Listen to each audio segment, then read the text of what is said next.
What's going on, everybody? Welcome into Blazers Uprise Live here on a Thursday night. Eric will be here in a second, relatively shortly. He had a late rec league game, so that's why the stream's a little bit later. I didn't want a solo stream for the majority of this thing, so we'll get Eric on this thing in a second. But yeah, we're going to discuss Damian Lillard, we're going to discuss Matisse Thybulle, we're going to discuss more of the saga surrounding Damian Lillard. We're going to discuss Damian Lillard's interesting tweet that he had earlier today, because he had an interesting tweet that I want to kind of speculate on. It could mean a bunch of different things. I mean, Dame is very cryptic. So, you know, we'll have that conversation. And I'm looking forward to hanging out with y'all for the next 2 hours or so, discussing the latest in this dramatic offseason. But before we get into things, thank you to BetOnline for sponsoring this episode of Blazers Uprise Live. Use the promo code BELIEVE, BLEAV, for a 50% reward bonus. You can get in on any sport you want. I know there's a couple of people that said that if the Blazers end up trading Dame, they'll actually pay attention to NASCAR with me, because I'm a NASCAR fan. So I know that's rare, especially up here in the Pacific Northwest. But yeah, shout out to those people. You can get in on NASCAR with BetOnline. You can get in on any sport you want with BetOnline. Shout out to them. Use the promo code BELIEVE.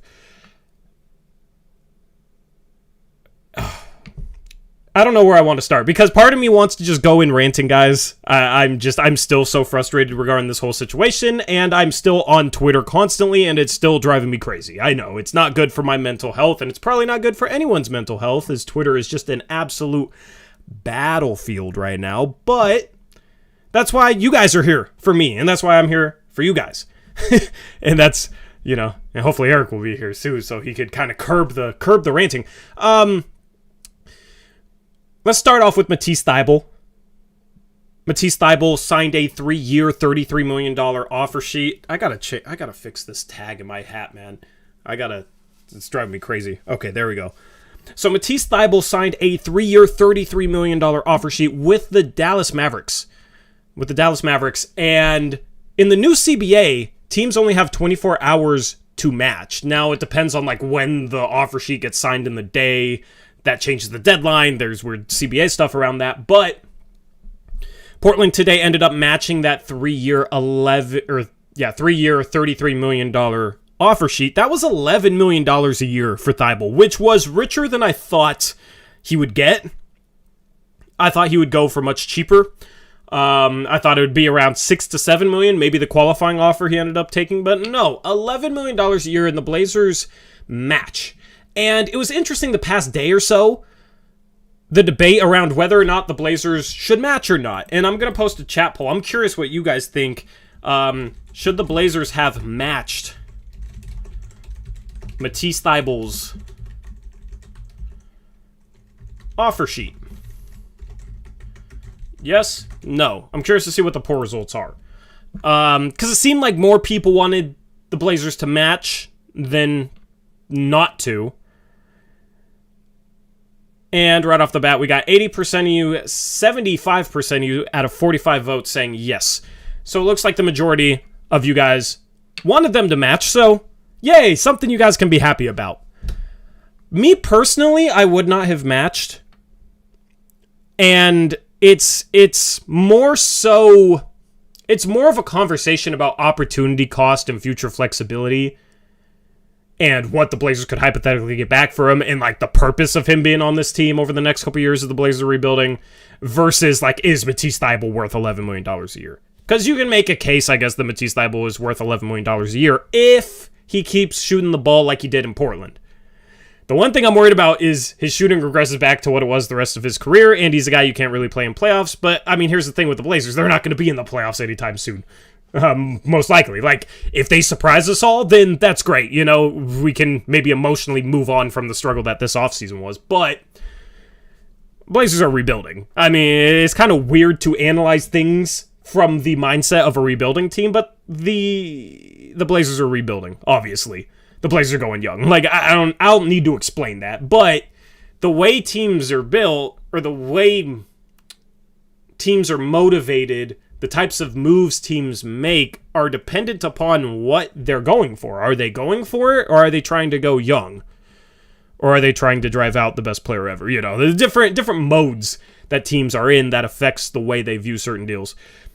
As far as Matisse Thybulle goes, the Blazers right now are actually like very close to the luxury tax, and they're probably going to save money in a Damian Lillard trade, but I don't know how much money they're going to save.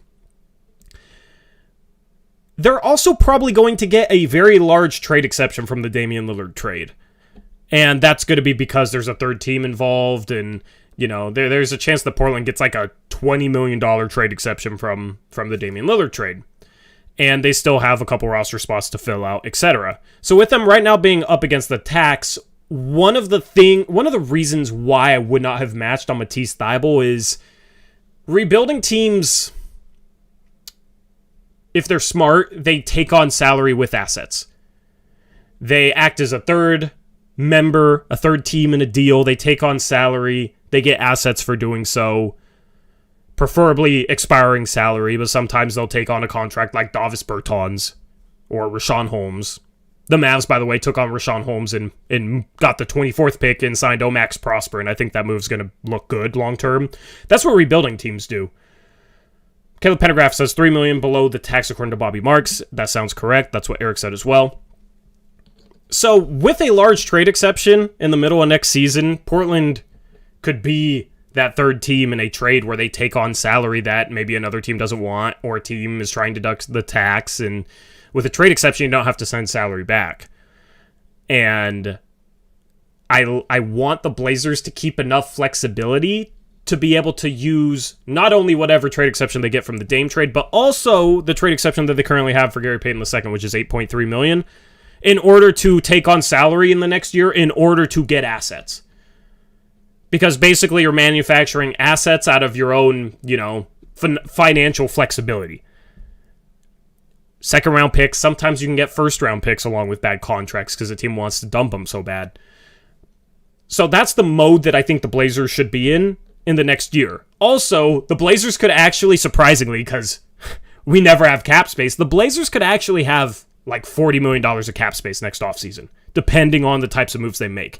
If they trade Jeremy Grant for an expiring contract and like a first-round pick at the deadline because they're, you know, rebuilding and tanking, then they could have like $70 million of cap space. The Blazers could have a ton of cap space next year. And, you know, if a team's over the cap paying an extra $11 million a year from Matisse Thybulle, I mean, it doesn't really hurt anything. You're already over the cap. But when you're under the cap, that's taking directly out of your flexibility in the offseason. So I would not have matched on Matisse Thybulle partly because of the opportunity cost. I think it's going to take $11 million out of cap space at next year's during next year's offseason, and then also around the trade deadline, it might make it harder to use a trade exception in order to bring in salary with assets, if that makes sense. So it's kind of a nuanced, contextual conversation, but it's more than just, is Matisse Thybulle worth $11 million a year? It's more than that. It's how does it affect future moves? How does it affect flexibility?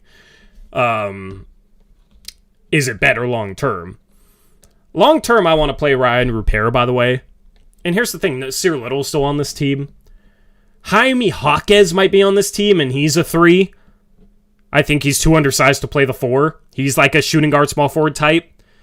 Right? So the Blazers already have a lot of players at these positions, especially if they get Jaquez in this Heat trade, which I know a lot of Blazer fans want. And right now they're going to start Scoot Henderson, Anthony Simon, Shaedon Sharpe, or at least they should. So, Definitive One says, if he matches, you hate it. If he doesn't, you hate that. You just want something to whine about. Must suck to live like that. Dude, don't be a fucking asshole, okay? Don't be a fucking asshole. I don't hate that he matched. I just personally would not have. And if he didn't, I would have had no problem with that. And I'm explaining why. So if you want to come in here and be an asshole, we'll make it so you don't have to be in here anymore. Because you always have a problem and you're always being toxic. Like, I'm tired of it. I'm tired of people with that attitude, bro. And here's Eric. Here's Eric, too. What's up, Eric? I'm already annoyed at chat. At one person in chat. Yeah. But at this point, I just don't care. There you go. Tilt the camera down. Tilt the camera down. I'm tired of people being assholes, Eric. I've dealt with way too much crap the last day and a half from this fan base. I'm just not gonna put up with it. We will just ban you. We will just ban you if you come in here being toxic. Hi, everyone. Anyway, Eric. So I'm going into why I would not have matched on Matisse Thybulle. Mm-hmm. I'm not mad about it, but it's a team building theme long term. What are your thoughts? Well, see, here's why I have a problem with what Definitive One just said is because both you and I didn't like the trade to begin with. Neither of us would have traded for Matisse Thybulle because we didn't want to pay him. Just like that was the reason we didn't want to trade for Jeremy Grant, because we knew you would have to pay him down the road, right? And so it's not a matter of trying to be negative. We didn't like the move to begin with because we knew this summer we'd be faced with a decision like this. And that's exactly why we don't like that kind of stuff. So when we tell you for 2 trade deadlines now, for 2 off seasons now, that we don't like the way Cronin is setting up these moves, it's because he's putting himself in these positions to where now, oh, well, we can't trade the 3rd pick, so we can't do anything, and now we have to lose Dame, right? Or Anthony Simons has no value. Yeah, no crap. We told you guys to not make it so Anthony Simons was your only tradable asset this summer. Did we not say that, right? Yeah. like we've been telling you guys that these moves, these bad moves he's made every step of the way were leading towards these decisions, right? And that's where it bothers me when people then say you wouldn't have liked it either way. Yeah, no crap, because I don't like the move to begin with. I wouldn't have given up 2 seconds. If you like Matisse Thybulle, that is perfectly fine. I have no problem with that. I'm not going to ban you for wanting to match that or having a differing opinion. But I personally would not have traded for Matisse Thybulle knowing that you wanted to tank last season after the deadline and knowing that your moves would likely lead to this point. So my problem is that we had this position, and if we're trading Dame, I don't understand where Thybulle's going to play. If Ant's still on this roster, we have Anthony, Scoot, and Sharp. I'm starting those 3 guys. I don't give a crap about anything else. Exactly. The most important thing on this team is those 3 guys, right? And prioritizing Scoot and Sharp specifically, but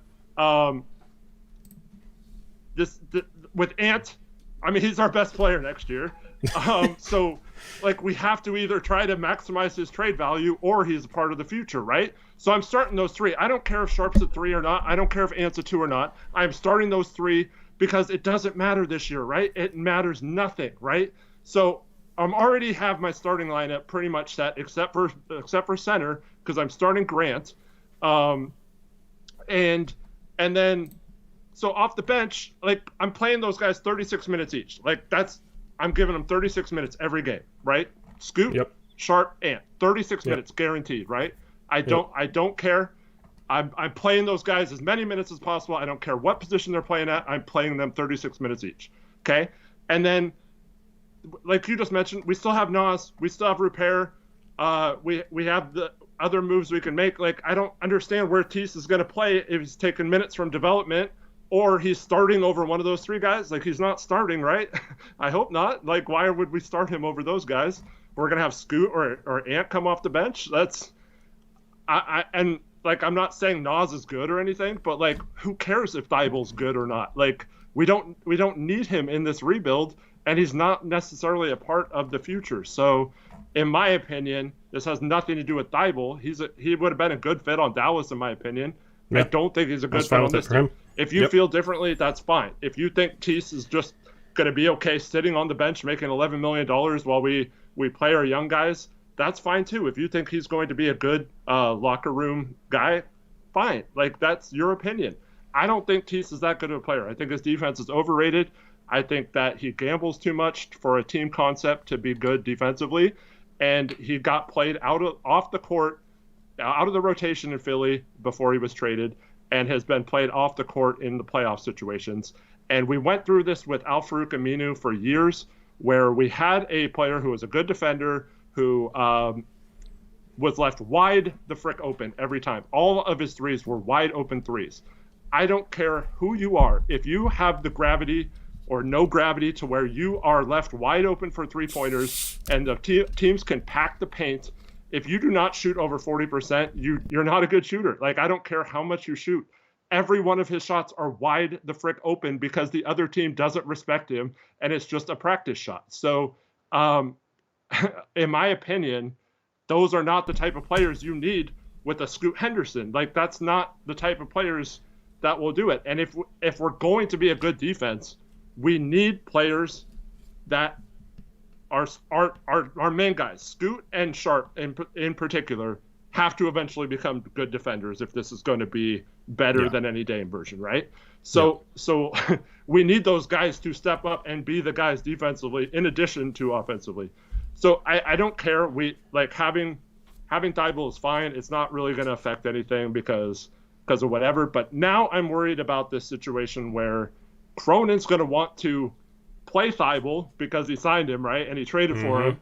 And he's going to play Grant and stuff, and he's going to take minutes from those three young guys. And we still don't have a center. Like, we still don't have big men, right? Like, I mean, I guess we still have Nurk, but like we still don't have. He still hasn't addressed the size issue that has been plaguing this roster, whether it's Dame or Scoot or Ant or Sharp or whoever. We have a size and length issue in our front court, and Thybulle does not solve that. So I would not have used that money or those trade assets to get a player that doesn't have size and that plays the same position as your three young players that you're trying to develop. So that's just like I get that people like him and think he's a good defender and stuff. That's totally fair and valid. I just personally would not have matched that money. And I also would have said we wasted 2 second-round picks because what did we hear at the trade deadline? How valuable 5 second-round picks are. Well, Cronin didn't want to waste it, so it was an instant match because he knew if he didn't match it, he wasted 2 second-round picks. And he talked about the draft, how draft picks are becoming the new currency and all that kind of stuff. So, like, I don't know. I just want to save the salary and gear it up for next year to make a big push at someone that fits better and is a position of need. Yeah, it's just future flexibility, you know what I mean? When we're trading guys away for nothing, it's, we're getting flexibility to make a win-now move. But now when we're in rebuild mode, now it's, oh no, you can't lose the role player who's going to come off the bench, even for flexibility reasons. This feels a little backwards to me, but I get it if people want to keep them. I have no problem with that.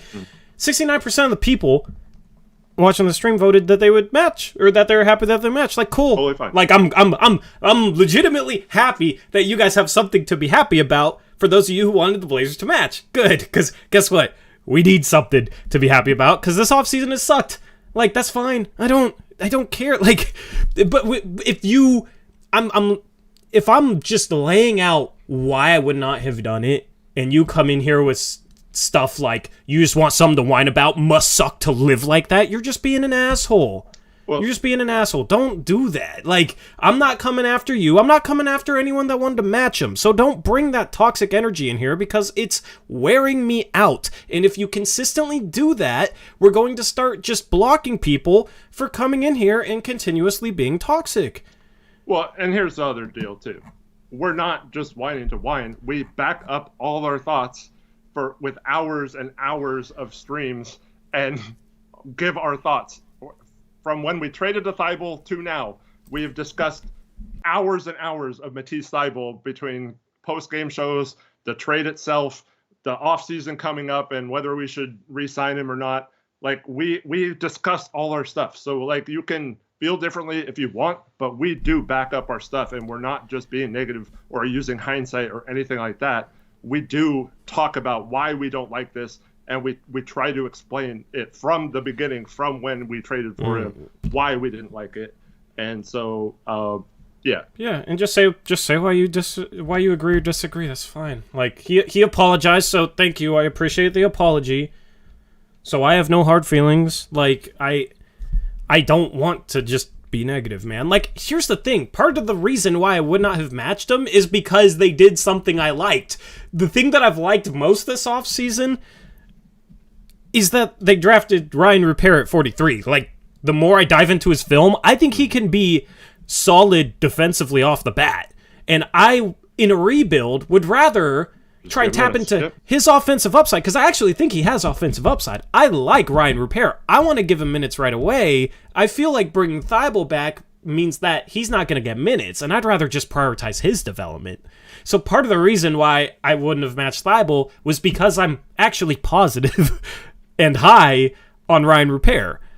He 6'6" with a 7'2" wingspan. I think he's a little bit more defensively versatile, at least once he puts on strength, than Thybulle is. More so the defender, the type of defender that we need. And offensively, like, his shot struggled, but supposedly he had a broken wrist. Hopefully he shoots better. It's going to be fun to watch him in Summer League. But, like, he can handle the ball better than Thybulle already, in my opinion. Like, he's can handle the ball surprisingly well for, like, just a raw defensive type of player.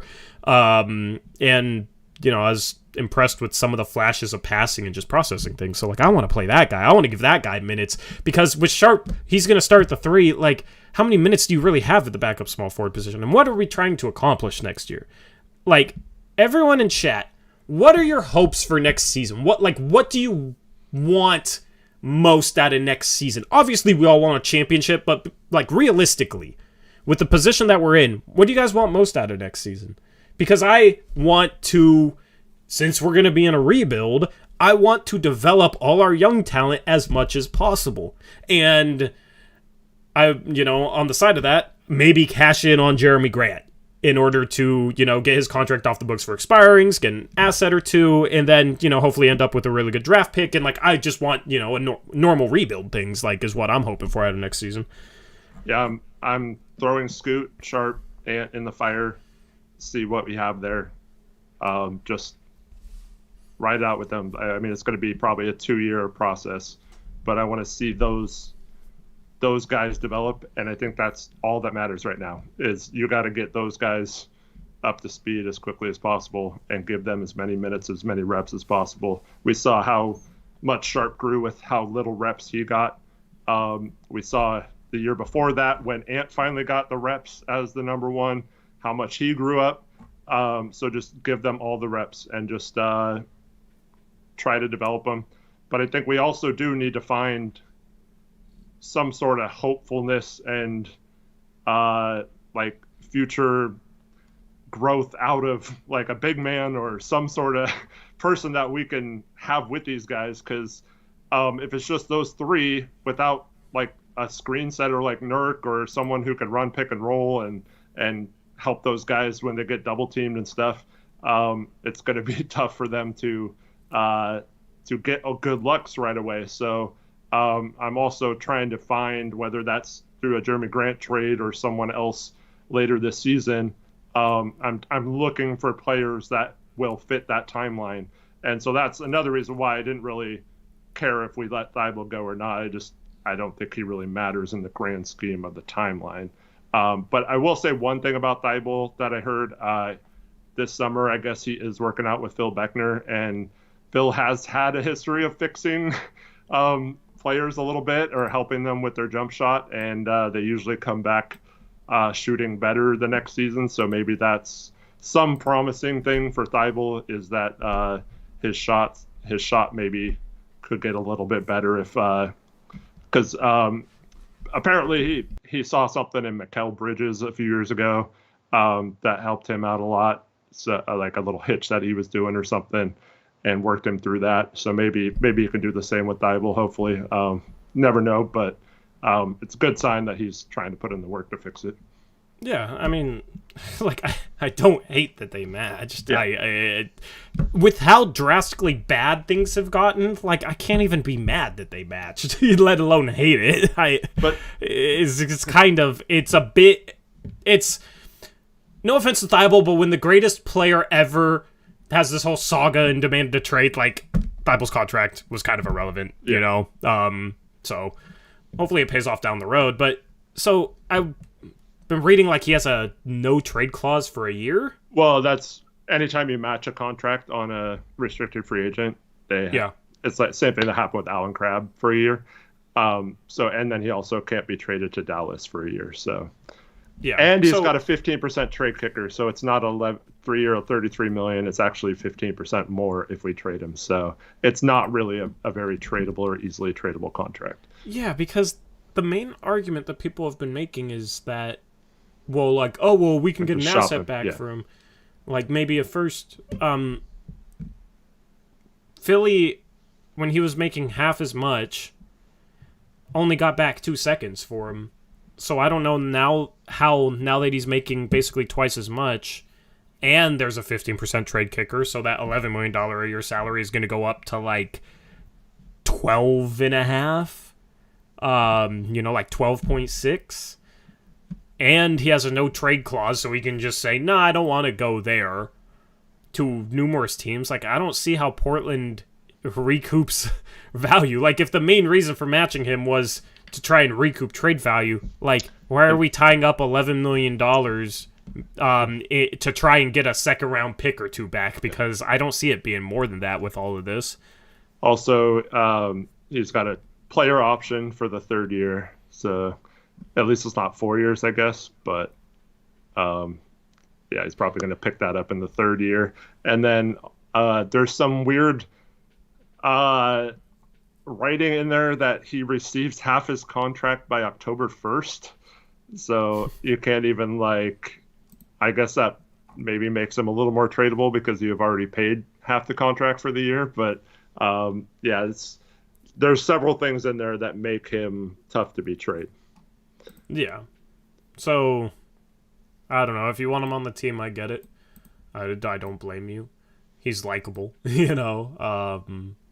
I don't know. Like, Nas is still on this team, and, I mean, in a rebuild mode, I'm going into next year like, well, hopefully he can get his body right and, like, actually finally put together some consistency. Because in a rebuild, you're basically just throwing darts at the board and seeing what hits. Is really all that you're doing. Like obviously you want core pieces that you could be confident in, but like on top of that, you want to take flyers on guys from other teams, but also like Nasir is still a little bit of a flyer. Like if he could, if he can get healthy, which is a big if, you don't count on it, right? Like if you're trying to win games, you don't count on him getting healthy, but when you're in a rebuild mode, you give him that chance. Yeah. Because what's the alternative? Like what's the better alternative to just giving Nas a chance, right? If you're going to probably be losing games. Best case scenario, he starts to figure things out, and before he gets hurt again, that's a pretty reasonable contract that you can probably flip. Yeah, so, I mean, just with him in repair, and Sharp's going to be the starting three, and, like, a lot of Blazer fans want Hawkes back. I just don't really see the need for Thybulle on top of all that. Just given where this team's going and how it could eat into cap space next year. It's just strange because like, I feel like, and I can't blame anyone because we haven't been through a rebuild in over a decade, but I feel like there are people out there that haven't fully, like, realized, okay, we're rebuilding, and this is what rebuilding teams do, Because a lot of people are like, oh, we need a defensive player, we need, a backup 3, or we need his minutes off the bench. It's like, for what? We need, a mediocre starter back in the Dame trade to make it worth dealing. It's like, what? Why do we need a starter back? Like, it makes no sense. That's just, we're in a rebuild, guys. Like, we're not trying to win anymore. We're obviously not trying to win. I mean, they didn't make moves to win. They made moves to rebuild. So, at best, maybe they make a play, and I know that was your guys' goals. I have no problem with them making a plan because that means Scoot and Sharp and Ant, like, develop really well, and probably all of them take a jump, right? Well, so that's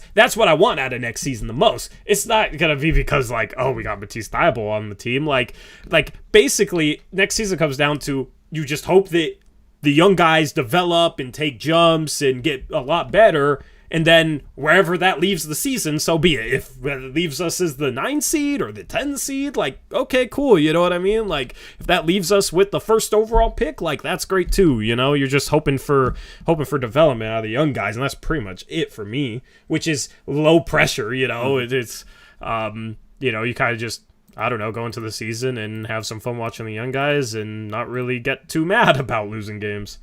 Yeah, well, I mean, we kind of thought we were headed to this moment in 2015, 2016, when Aldridge, and then we let Matthews walk, we let Rolo walk, we traded Batum. But that was Dame's 4th year. Yeah, we had Dame. Yeah, he steps up. CJ is most improved player that year. So I guess best case scenario, you got to hope that, because Grant's better than Aminu, right? And then you have Sharp maybe being that CJ jump in his 2nd year instead of CJ's 3rd year. And then you have Ant, hopefully, he's not going to be Dame, but like replicating somewhat what Dame did. And then you got Scoot, maybe, best case scenario, he's in the running for Rookie of the Year and he's really good right away like Dame was. So maybe I don't think it's out of the realm of possibility to like surprise people and be in the playoff race. The Dame's rookie year, if there was a play-in, I forgot when we finished that year, but we kind of sat everyone the last 12, 13 games of the season. So we could have possibly made a play-in that year if there was one, but that was before that was in place. So who knows what would have happened? So yeah, I don't think it's that out of the realm of possibility. But who knows what the heck Houston's doing?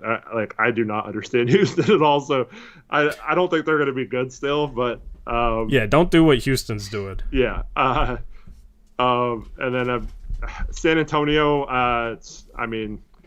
They're actually pretty talented on paper. So if Wemby has like an impact right away, they could possibly push for a play-in. But there's not many teams that got worse this year in the West. So I'm trying to think of teams that we'd be better than. So it's going to be tough. Like I think they have to be like really good this year to go for it. It wouldn't surprise me if we're in the play-in, but I know that's the goal for the Blazers because they want to show Dame that they are better off without him. But it's I don't know. I just don't see how it all comes together like they're thinking it's going to.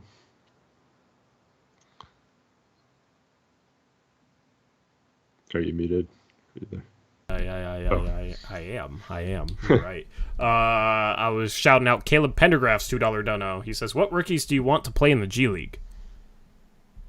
Who do we? Every rookie's going to play in the G League. I'm confused. I think maybe he's saying, is there any undrafted rookies that you'd want that haven't signed somewhere to play on our G League team? I don't even know who that is off the top of my head because most of them are signed. Yeah. Caleb, give me context on your question. I'll try to answer it. Thank you for the dono. Oh, what rookies do you want to play in the G League? Oh. I was thinking Summer League. My bad. Yeah. Okay. Repair might get set down sometimes. Obviously, the new rules for two ways. I think they'll have Baji and John Butler play a lot on the G League team because, there's no real need to have them on the bench with the young team. But I don't think you need to play Murray down there at all. No, Murray's probably going to be up there. Alex Wolf says Keon. Man, that's so sad that we're talking about Keon in this context of this team, like as possible G Leaguer. I wouldn't worry about that, but I would give Baji just a ton of minutes down there. It's nice that we have the G League team can practice like at the practice facility, so they'll get all the same like practice time and stuff that they would normally. But that's out of all the names I listed at the small forward spot, just thinking of our rotation next year, I completely forgot about Christopher Keon Johnson. That's small forward? No, it's shooting guard. Because some people was like, oh, well, Thybulle can be your shooting guard, or you can move Sharp down to play some backup shooting guard to open up minutes at the 3, right? But it's like, are we done with first round value Keon Johnson yet? The interesting thing will be so he's going into his 3rd year. By the end of this off season in October, we have to decide whether to give him his 4th year option for 2024-2025. So that'll be very telling whether we pick up that option or one of the few teams that don't see a first-round pick through all 4 years. He might be the guy with the most riding on this summer league. Which is sad because he probably shouldn't even be playing summer league right now. But you know what? I wouldn't even start him. No, I know he better not start. Well, that's what I'm worried about. He's going to come in and like take plays away from Scoot and Sharp and stuff like that. I don't want that at all. I don't blame. You know, like it's just a bad spot for him. Mm-hmm. It's not anything to do with it being his fault or anything. It's just not a good spot for him. You got 3 young guards. And then you got, Thybulle is like a wing, and Nas is a wing, and, maybe Hawkes is a wing if the Blazers get Hawkes back. So, I just don't even see how he has much of a role unless, we're just playing Ant full-time shooting guard, and then Keon's the backup point. But I still don't think Keon's a point guard. Yeah. I don't think he's a shooting guard either, though. He's kind of stuck in between. He just has not, panned out, unfortunately. And it's still early. He's still only 21 years old.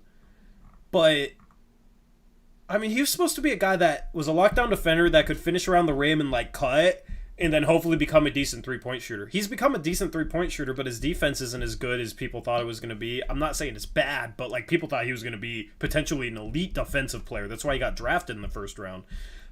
He has not really come close to that level. And then the finishing for his career, Eric, this is in 77 games, 14 minutes per game.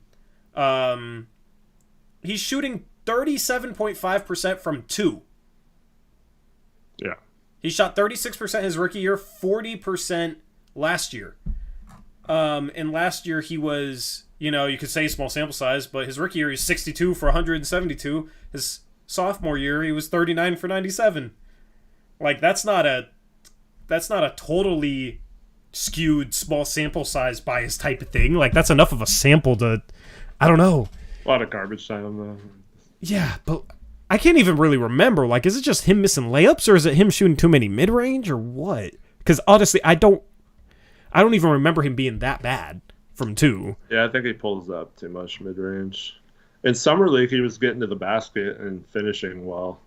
Yeah. But he didn't really do that. And I think that's another player that they were pretty disappointed in last year.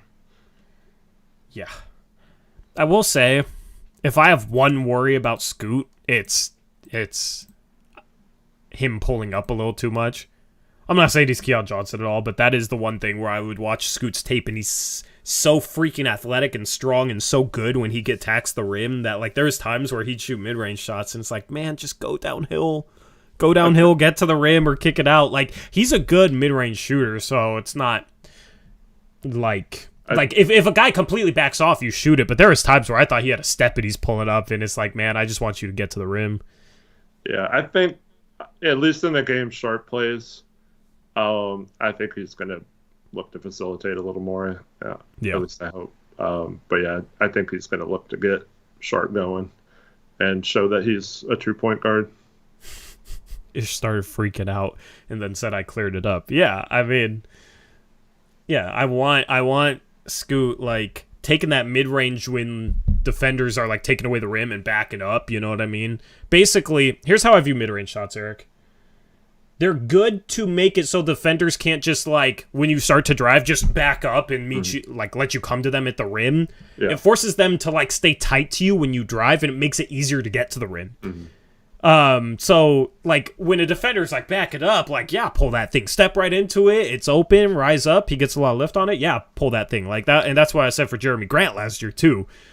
But when you got somebody on your hip and you're as athletic as Scoot is and as explosive as he is and as strong as he is, I want him trying to get to the rim in those situations. So that's something I'm watching in summer league, Well, it's something where when Dame's efficiency skyrocketed up, he basically was either getting to the rim or shooting threes. He wasn't really, he still shot some mid-range, but it was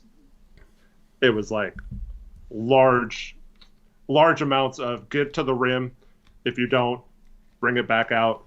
Not really just pulling up anytime you got cut off or whatever.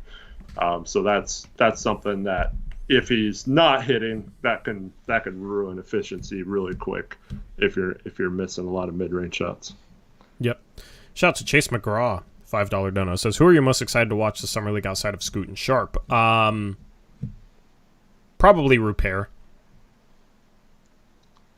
It's Baji. Rupert or Baji? Yeah, it's Baji for me. I just want to, I'm just trying to look for some sort of hope that we have some sort of big man we can develop and has some sort of useful rim running skills that in the future could maybe, become a rotation player. So yeah, I'm looking at Baji. But yeah, of course, Rupert is the other guy. I think Chris is going to look much, not quite like his brother, but he's going to look like he's like a veteran and maybe too good for Summer League. But yeah, so definitely Baji for me. Yeah, it was such a perfect situation last year when we started tanking. Like he could have played like John Butler played some. So disappointed that Baji got hurt. So I'm glad he's got a chance now this summer. Yeah, and we'll be streaming for the plan is all these games, all these Summer League games, some really good Summer League matchups. That'll be on the main channel, and it will just be live watch parties. And, we'll talk a little bit after, but I saw a question earlier in the stream asking if we were going to do post-game shows for Summer League games. I want to do live watch parties because it's fun. You know, it's fun. And last year, it was supposed to be fun seeing Sharp play for the first time, and then he gets injured 6 minutes in, so knock on wood, hopefully that doesn't happen again. You know what I mean? Yeah. So, especially, Eric, this first game, because it's a men, too, and for those of you who paid attention, I was super high on Amen Thompson going into this draft, and this is going to be like his first Summer League game. That's going to be a super fun matchup tomorrow. So we'll be live for that, live reacting to that. And then, of course, on Sunday, you got Wemby versus Scoot. I mean, how can you, ask for anything better on Sunday? That'll be Wemby's second game, and his first game he's playing Brandon Miller. But then in the third game, Scoot versus Brandon Miller. And then the fourth game, Anthony Black in the Orlando Magic, Jet Howard as well. And they also got Marcus Sasser, if I recall correctly. So really good matchups. Sasser's on Pistons. Pistons and Magic. I get confused. Who did they draft with their second round pick? Blanking off the top of my head, but I'm sure Caleb Houston will play. He's their draft pick from last year. I'm blanking on who they got. I don't remember. Chat. You get brownie points if you name it first. Shout out to Chris S. 2 pound dono. Is that a pound? I can't see it. It's a normal sign that I should know what the currency is. That's pound. Yeah. Yes, let's go. Chris S. with a 2 pound dono says, has a 19 to 20-year-old backcourt ever made the playoffs? How many 19 and 20-year-old backcourts have ever existed? I think that's the better question, because I don't think any of them have made the playoffs. Yeah. Orlando traded their second. I mean, Luka, did they make the playoffs his first year or second year? No. Second year? I don't think that. No. Yeah, they didn't make it his rookie year. But he wasn't starting with a... Yeah, I'm just trying to think of like a 19 or 20-year-old period that's had success. Like not even both of them, just one. Yeah, chat. Is there a starting guard that was 19 or 20 years old that made the playoffs? Donovan Mitchell. I don't think he spent 2 years in college though. Yeah, I think he might have been 20 his rookie year. I thought he only played 1 year college. No, he was at Louisville for 2. He's 26. So he was born on September 7th, 1996. His rookie season playoffs was 2018. Going back to Kobe. So he was 21. Magic was 20 his rookie year. Donovan Mitchell was 21 his rookie year. Yeah, remember Donovan Mitchell took like a... All those teams had veterans though, really, like Hall of Fame veterans. Yeah, because Donovan Mitchell took a jump his sophomore year. It was kind of like Matherin's. Yeah, his rookie year he averaged 7 points and only started in 5 of 31 games, and then his sophomore year averaged almost 16 points per game. wasn't like super efficient. But the thing is with Donovan Mitchell in college was you could just tell just by the way that was one of those movement pattern guys that I liked, Derek. Yeah. Just how shifty and sharp he was with a lot of his shot creation. I didn't think he was going to be that good, though. He still seemed to be more defender who could show some things on offense versus offensive player that doesn't play defense. Like that was a complete switch from the prospect he was. Yeah, yeah, kind of wild. But yeah, he torched Melo in that OKC team in the playoffs. That's probably the closest you're going to get anytime recently. Shout out to Elias, $5 dono, says, with the assumption we are trading Nurk when we trade Dame, I would love to have Wiseman on this team right now. Thank you, Elias, for the $5 dono. Eric, do you think Nurk has gone in a Dame trade? What are your thoughts? I mean, if you're looking at Nurk's point of view, I think he thinks he's out of here. Yeah. I'm pretty sure Nurk's gone, but which, honestly, man, like, I think Nurk would be good to have to develop Scoop because he sets such good screens. Like, having that space off a pick and roll at the NBA level, I think would be good for Scoot. Yeah. It would be hilarious if he was. Would they not trade him just so he doesn't blow up in the media and expose everything that happened? Are we sure he wouldn't do that even if they didn't trade him? I mean, he did go after Stotts while he was still here, so maybe not. I think I don't know. The way Nurk's been acting made it seem like it was both of them, but I also don't understand why then Jeremy was part of our plans if that was the case, like all the veterans were gone. I don't know. And then shout out to Snack and K, $2 dono, says Yodi Gang, which is his catchphrase. So shout out to Snack and K. Since we're on the topic of, tweets, kinda, because Nurkic is lets the tweets fly. There was a tweet that flied today from one Damian Lillard, who tweeted out at 6:52 p.m. Pacific. He said, "I'm amazed." And then 7:50 the game, quote tweeted it and said, "Why?" And Dame responded with, "At how people could know so much and so little at the same time." Yeah. What do you think he's saying? Because I feel like you could make a few different assumptions off that. And we can play this game where we just guess at what he means. Was that Steven, by the way? I don't know. I mean, I think it's pretty clear that Dame is the kind of guy who takes it personal that people are turning on him and that they switch up the first chance they get. And I think he tried to say earlier that he was going to take the high road or whatever, but I mean, I don't know if he even I don't know. It might come to a point where he doesn't want to do that anymore and just wants to be honest. That's what I want him to do. Yeah. That's what I want him to do because, dude, the things that are being said by Blazer fans, like I shouldn't admit this, but I was on Rip City Reddit today, just kind of scrolling. No. Oh my God. The stuff that's like getting a bunch of upvotes too, by the way. Like people just calling him the B word and all sorts of crazy stuff.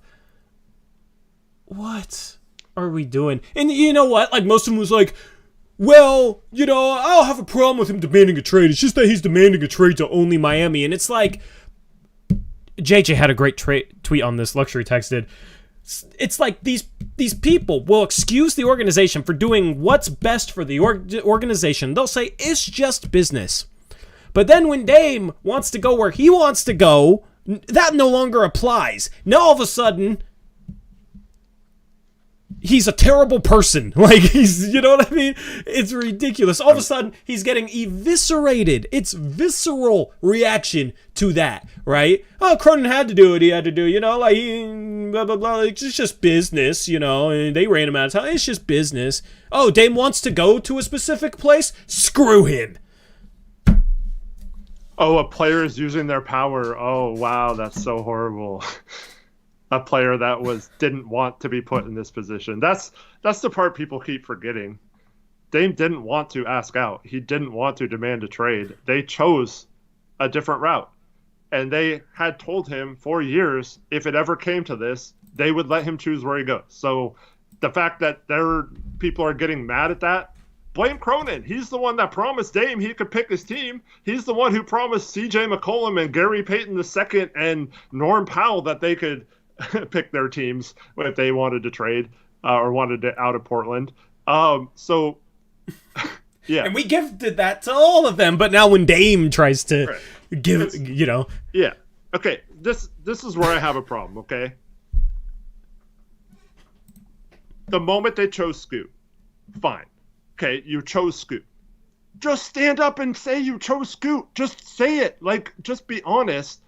But instead, Cronin has this weird statement saying like, oh, well, we didn't know Dame was going to do this, and oh, we're still dedicated to the winning approach and all this stuff. Just come out and say you chose Scoot, and you're moving on from Dame. You put yourself in this position to piss him off enough to ask for a trade. You knew when you chose Scoot over Damian that you were going to have Damian be mad and want to go to where you promised him he could go. And that is fine if you don't think Cronin should have promised him that or should own up to that promise. But Dame is 100% in the right to where for years we begged this dude to stay. We lauded his loyalty. And the minute the Blazers had a chance at something new to replace him, they took it, right? Fine. Just own it. Just own that you took that opportunity and you pushed Dame aside, right? So we can be adults here. Like we owe it to Dame. Cronin's own words, we owe it to Dame. And so, yes, that sucks for our future or whatever, but we have Scoot and Sharp. Like, what do people care? This trade isn't going to make our rebuild. It's going to be how good Scoot and Sharp are. Like, that's the most important thing for our rebuild. So you made this decision. You knew it was going to happen, but no one's saying Cronin shouldn't have, no one's saying Cronin couldn't have made that decision. We're just saying, don't then promise Dame that this summer is going to be the summer you go all in to win for him and then switch up on him the first second you get and then get mad at him because he wants to go somewhere that he wants to play. Like after 11 years of you begging him, literally begging him to stay and not request out or anything and promising that things would be better. It's just, I don't get it, man. It's crazy. From the moment he requested a trade, Cronin should have not said a freaking word to the public, and Dame wouldn't have said anything either. It would have been fine if they went to that meeting on Monday, June 26th. Dame requests a trade, and they're just silent about it. Then everything's fine. Dame doesn't even come out. But no, even in that meeting, Cronin was like, just wait till free agency. I planted some seeds. We're going to do some stuff. And then he did jack shit, right? and so, Dame's like, what the heck? You just told me 4 days ago that you were going to do that. So the minute he asked out and requested to go to Miami, none of that should have been public. And Dame's agent shouldn't have come out today. That's totally the wrong thing, in my opinion, to do. He should have kept quiet too. But the team is literally caring more about throwing Dame under the bus than they are getting a good package for Dame. And that's what they're doing here. They are not trying to pressure other teams to bid more or pressure Dame to offer more teams on their list. They simply know that they are going to eventually accept a crappy offer from the Heat because Cronin can't negotiate, and it's going to be way worse than we should have even gotten, even if Dame demanded one team. And he's going to blame it all on Dame, and they're going to try to blame it all on Dame. And it's just freaking ridiculous. And it says a lot about people's character that they believe someone who has lied every single chance he's gotten to talk to the fans. He has lied straight up to all of us. And now we're going to believe him over someone who has bled for this city, done so much for this community, is the most upstanding player and citizen we've ever had on this team, and wanted to be here, did not want to leave Portland. He's just building a big house here. He wanted to stay here and be a Blazer, and that's how we treat him. It shows a lot for people's character that they're switching up on him. Here's the thing that I don't get. Do we really expect any player ever to handle everything that Dame has handled any better than Dame has handled it? Like, if we put Scoot Henderson through all the stuff that Dame dealt with, do we think Scoot Henderson is somehow going to handle it better? He's probably gone 5 years before Dame is gone. You know what I mean? Like, Dame put up with just mediocre roster after mediocre roster, empty promise after empty promise, and people love to, like, make it out as Dame's fault. Like, well, he wanted to keep CJ. He wanted to keep Nurk. We also wanted to keep Mason Plumlee, but you know what? Neil Olshey went out and traded him for Yusuf Nurkic and a first-round pick, which was a good trade, and Dame was happy, right? Like, that doesn't mean that the GM can't just go and make a different move, right? And they eventually ended up trading CJ, and Dame was still here. So, like, I hate that as an excuse, okay? Because basically people, they don't realize it, but they're, like, excusing Olshey in a way, which I'm sure they don't want to do, right? Because nobody wants to do that. But it's just crazy to me because how can we ever expect any player to do better? And it's like the bar for Dame is so high for the people that are switching up on him. He's done everything right up until this point and then basically got misled to and lied to, right? So now he wants out and he wants to go to a specific place. Like, of course he does, right? And people are turning on him and have a visceral reaction to that. My whole thing is, how is any of the support to anyone on the team ever not completely temporary then? Because I don't see how other players would handle this any better. So how is the support not temporary then? If you have a bar that is too high for a single star player to meet in terms of how you think they should conduct themselves. And, like, okay, we've gone through this, right? The offers teams could have, they're not that good, right? We talked about that for months, right? If it came to this, Cronin should have known that too, and that's the other problem. There's not some magical trade where we're getting 10 first-round picks and Chet Holmgren and Lauri Markkanen and there's not some magical trade out there. 5 firsts and like a couple expiring contracts is the best we can do for Dame. I'm sorry, but that's the best we can do. And so you tell Miami at the bare minimum, you free up your first with OKC so you can offer a 3rd first, and you get we want 2 more firsts. I don't care how you do it, whether it's Hero going to another team or Caleb Martin or whatever.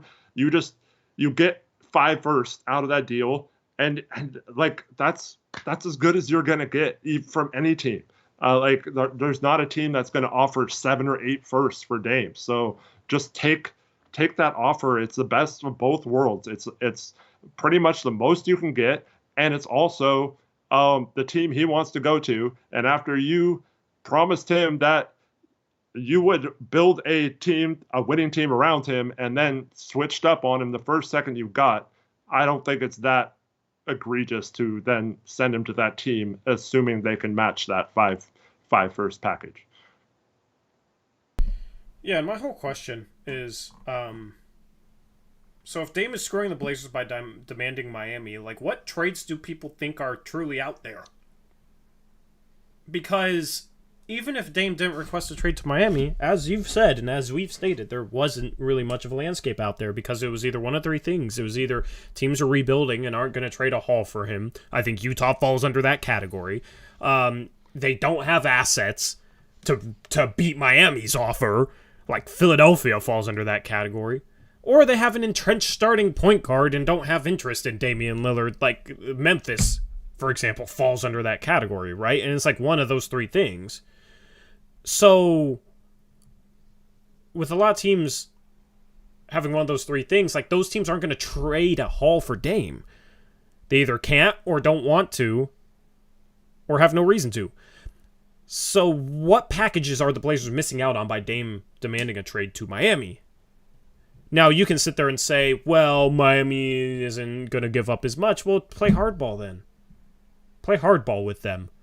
Like, nothing is stopping Joe Cronin from playing hardball, right? And at this point, like, you got to try and get the most out of Miami. I mean, you have to. Like, I understand that. So, if you have to play hardball because they're not offering enough, then play hardball. And you could sit there and say, well, Dame, we think you're worth more than they do. Because we're not taking this crappy package for you. We need this. If you want to go there, you got to get them to give up this. Aaron Goodwin, since you want to work the entire league, okay, well, work Miami then and get them to give up this, set a standard for what the package should look like. And then you don't even have to pick up your phone if you're Joe Cronin until they're offering that package. Right? Like if you're just focused on trading him to Miami. But that's the thing, though, is there's not a lot of other destinations that are going to give up anything that is noticeably more, even if Dame wasn't forcing his way to Miami. I don't really know what other trade packages we're missing out on because of this. So, like, we're not getting screwed. Yeah, I don't see a Cavs package like for Donovan Mitchell. And Donovan Mitchell was much younger. That would be like the miracle trade, I guess. But I mean, I don't see that being out there right now. But other than that, there's not. We've told you guys this, and we keep getting told that the number 3 pick, so Scoot wasn't valuable in a trade enough to get a star, and Ant had no value in trades, but now like another guard is all of a sudden going to get more in a trade than 5 firsts. I don't know. I don't know how we get there, and I wish someone would give give a logical team or scenario that would give us more than that, because we're not getting Claxton, we're not getting like so as I was leaving rec, I heard someone a conversation I was walking by, someone said, I'm calling Toronto and I'm getting Scotty Barnes. And I was like, oh my God. Yeah. So I mean, I don't know who's out there to get, man. Yeah, Ujiri's asking for Scoot along with Dame for Scotty Barnes. I mean, like I don't know. I just don't really see what was doable, I don't know. Chat, if you have ideas, come up with them. But that's the thing, is people love saying, there's nothing good on the table for Cronin. But now it's, oh, well, they could have much better deals. But Dame's screwing them. Like, that's not consistent to me. I don't find the consistency in that at all. How do we go from Scoots, generational prospect, but like no teams wanted to trade anything good for him, but then, like Dame, we could get a haul even though there's not many landing spots for him, but he screwed us. Why is Hawkes the difference for some people for between making a trade or not? Because he had a good summer league game. He had a good summer league game, Eric, so now we need him. Like, if he struggled in that first summer league game, the talk would not be as loud. I know. But people see a few highlights and, oh, look, he had 22 in the summer league game. He'd be nice. Yeah. Well, also he has a mustache and long hair, so he screams Portland, right? So maybe that's part of it. That's fine if you like Hawkes. I'm just saying, like, that's not going to be the difference between whether we trade Dame to Miami or not.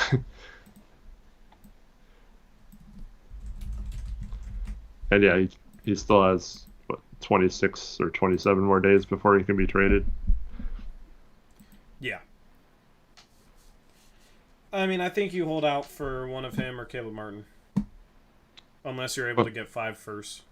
Yeah, I mean, if you that 5 first, so like if you want to make if you want to keep Caleb Martin and get 1 less first, that's fine too. But I mean, once again, what we have at our forward spot now, we have Sharp, Thybulle, Nas, Repair, Chris Murray, and Jeremy Grant. Whereas, why do we want Caleb Martin? Like just get a first for him now. While his value is at the highest it could be. So that's how I would do it. I'd say Miami can offer 3 firsts right now if they clear the protections, find a way to get 2 firsts with other teams, at least give us Jovic and bonus points if it's a team like San Antonio or something that can clear salary for us to really put us in a good position moving forward. I mean, it sucks, but this is exactly what I was saying earlier. When Cronin made the decision to choose Scoot, if you told him right there he could get 5 firsts in Jovic, I think he's taking it right there because he knew that he was going to be put in a tough position. So I don't know.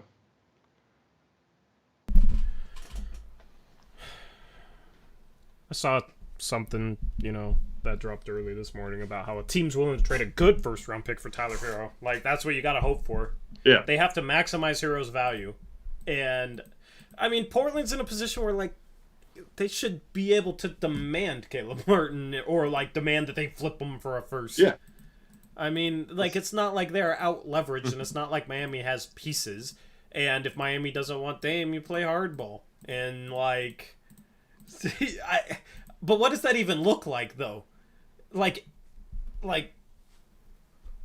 if they did that, is Dame just sitting out next year if it gets that deep? No, I don't think we're even sitting here right now. I think we already have a trade made if that's what they did, because I really I don't even know if Cronin knows that Miami could free up an extra third first round pick. You know what I mean? Like I'm not even confident in his negotiating skills and when it comes to protections and things like that.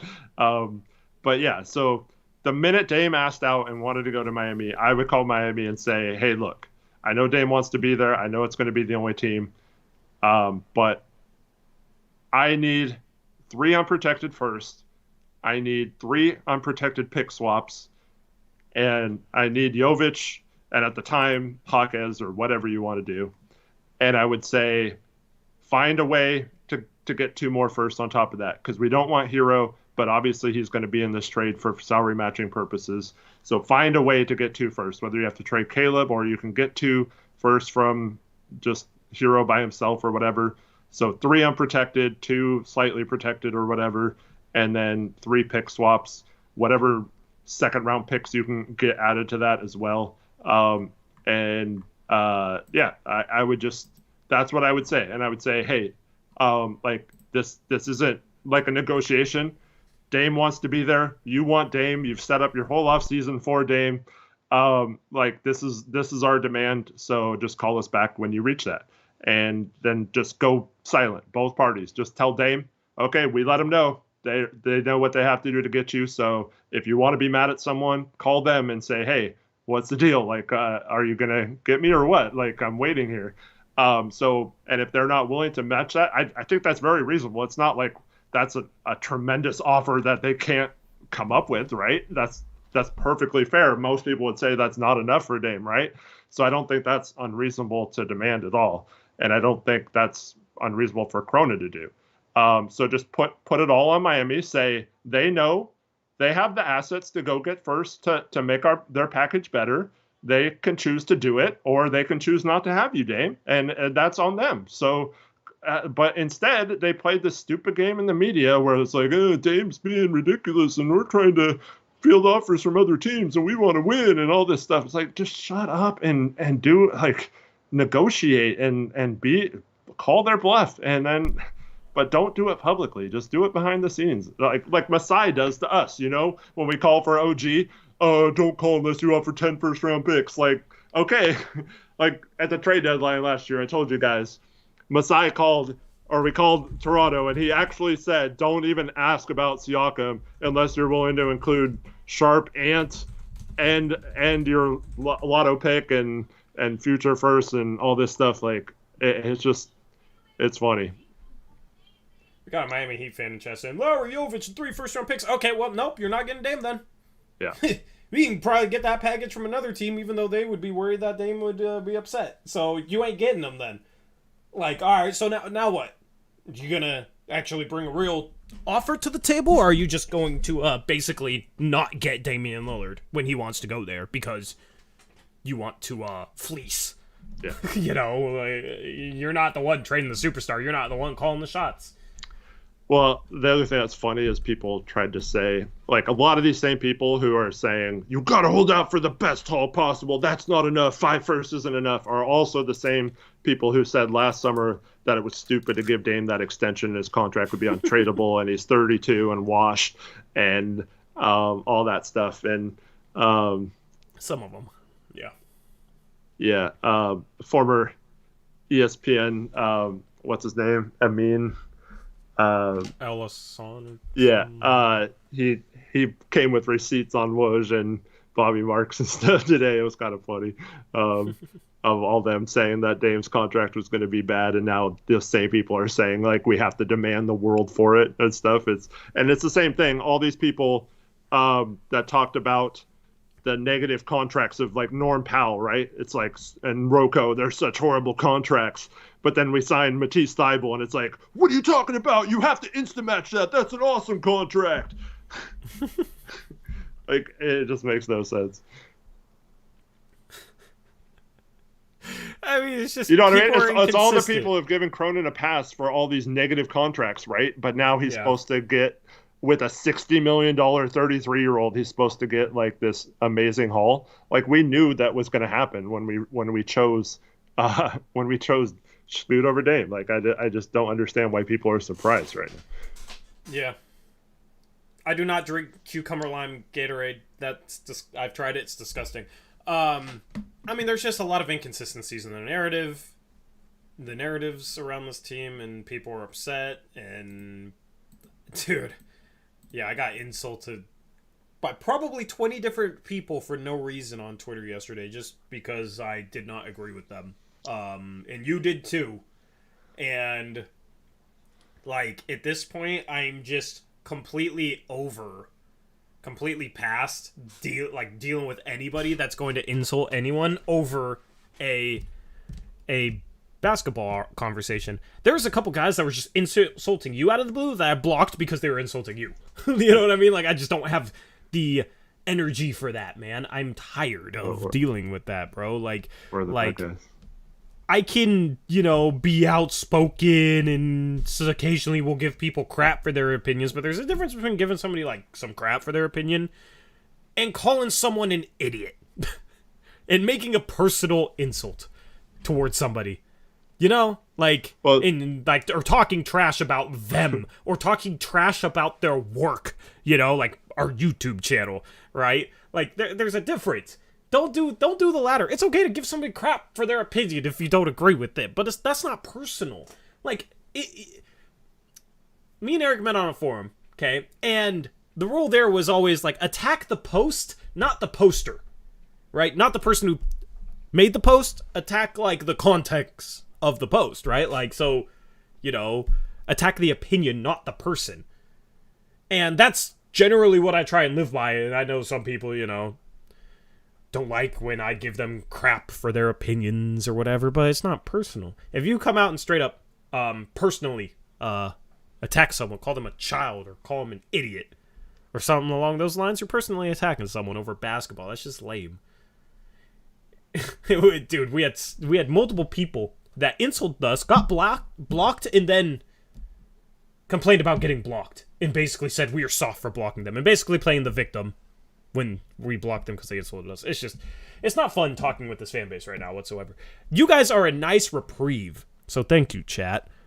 Gabriel Foster keeps asking, would Orlando Robinson be in the deal for salary filler? He just signed a contract, so he's ineligible to be traded till December 15th. So I want Orlando Robinson. We cannot get him unless this. I mean, if we got him, he would maybe be our starting center. Yeah. Yeah. And he's not a rookie. So rookies have 30 days after they're signed, but that's. Let's catch up on donos. Shout out to.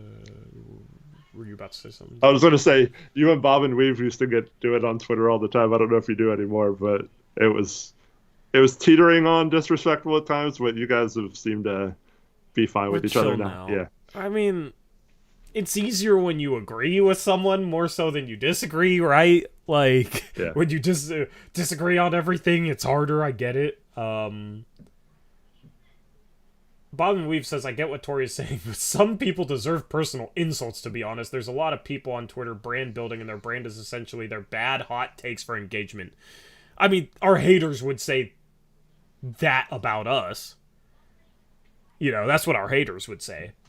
Absolutely. But we don't purposely make bad hot takes for engagement. Like, I don't care if people follow the YouTube channel off by Twitter stuff. I just talk about basketball. It doesn't have to be anything like deeper than that. So that's the thing, is like, just don't assume the worst in people. Like, I try and not assume the worst in people, so. But people just assume that me and Eric are there to make bad hot takes and like rile people up so that they'll watch our YouTube channel so that we can get views on our podcast and like, bro, we're just talking about basketball, you know. That's it. But yeah, we're cool now. I hope. I'm only speaking from my own side of things. Shout out to Roger, $2 dono says, any chance Dame is still a Blazer next season? I think there is a 0.5% chance. 0.5%. Yeah, I just don't see this playing out that long. I mean, if you don't get the Miami package, other teams are going to start to not have. They're going to start to be fine with what they have and not really do it. So, yeah, I'd say 0%. Yep. Thank you, Roger. And, we try and think donos within 30 minutes. We were a little bit long on thanking yours, but, like, every 30 minutes we try and read off donos. 15 to 30 minutes. Shout out to Chase McGraw, $10 dono says, it's disgusting how Dame is being talked about. Lots of these fans showing their true colors. Half of this fan base didn't deserve him, just like our front office hasn't. He wants to be here. They forced him out. Thank you, Chase, for the $10 dono. I agree. I agree. It's sad, man. It's sad. Like, I understand thinking there's nothing Cronin could have done, and he tried his best, like, based on the information that's available to people, and them not, like, trusting what Eric's intel, like, fine. The way people have switched up and become visceral towards Dame is just ridiculous. But I tweeted this out, Eric. Like, seeing the way Rip City Reddit insulted Dame, because, like, they'll insult me and it'll get upvotes, right? It makes me feel good now, you know, thinking about how I got insulted by Rip City Reddit as well. So maybe that's a good thing, to get insulted by Rip City Reddit. It's sad. Thank you, Chase. Shout out to Alvaro Bazan, $5 dono. What's up, Alv? Says, does the front office want to sabotage Dame's trade destination so he never wins a ring? Limiting even more blowback on Jody/Cronin and highlighting the scoop pick. I wouldn't put anything past this front office at this point, man. I don't know. Like, they've handled everything so poorly that they're succeeding in their mission. They don't give a crap about the Dame trade package. All they care about is winning fans over to their side to the PR battle, to turn on Dame as the villain instead of Cronin and Jody. And, I mean, smart people will blame all of them or whatever.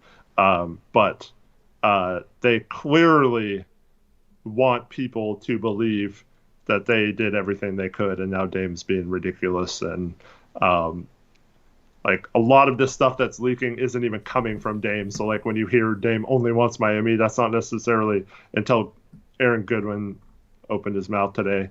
But like prior to this, a lot of the messaging had been coming from Cronin, and yeah,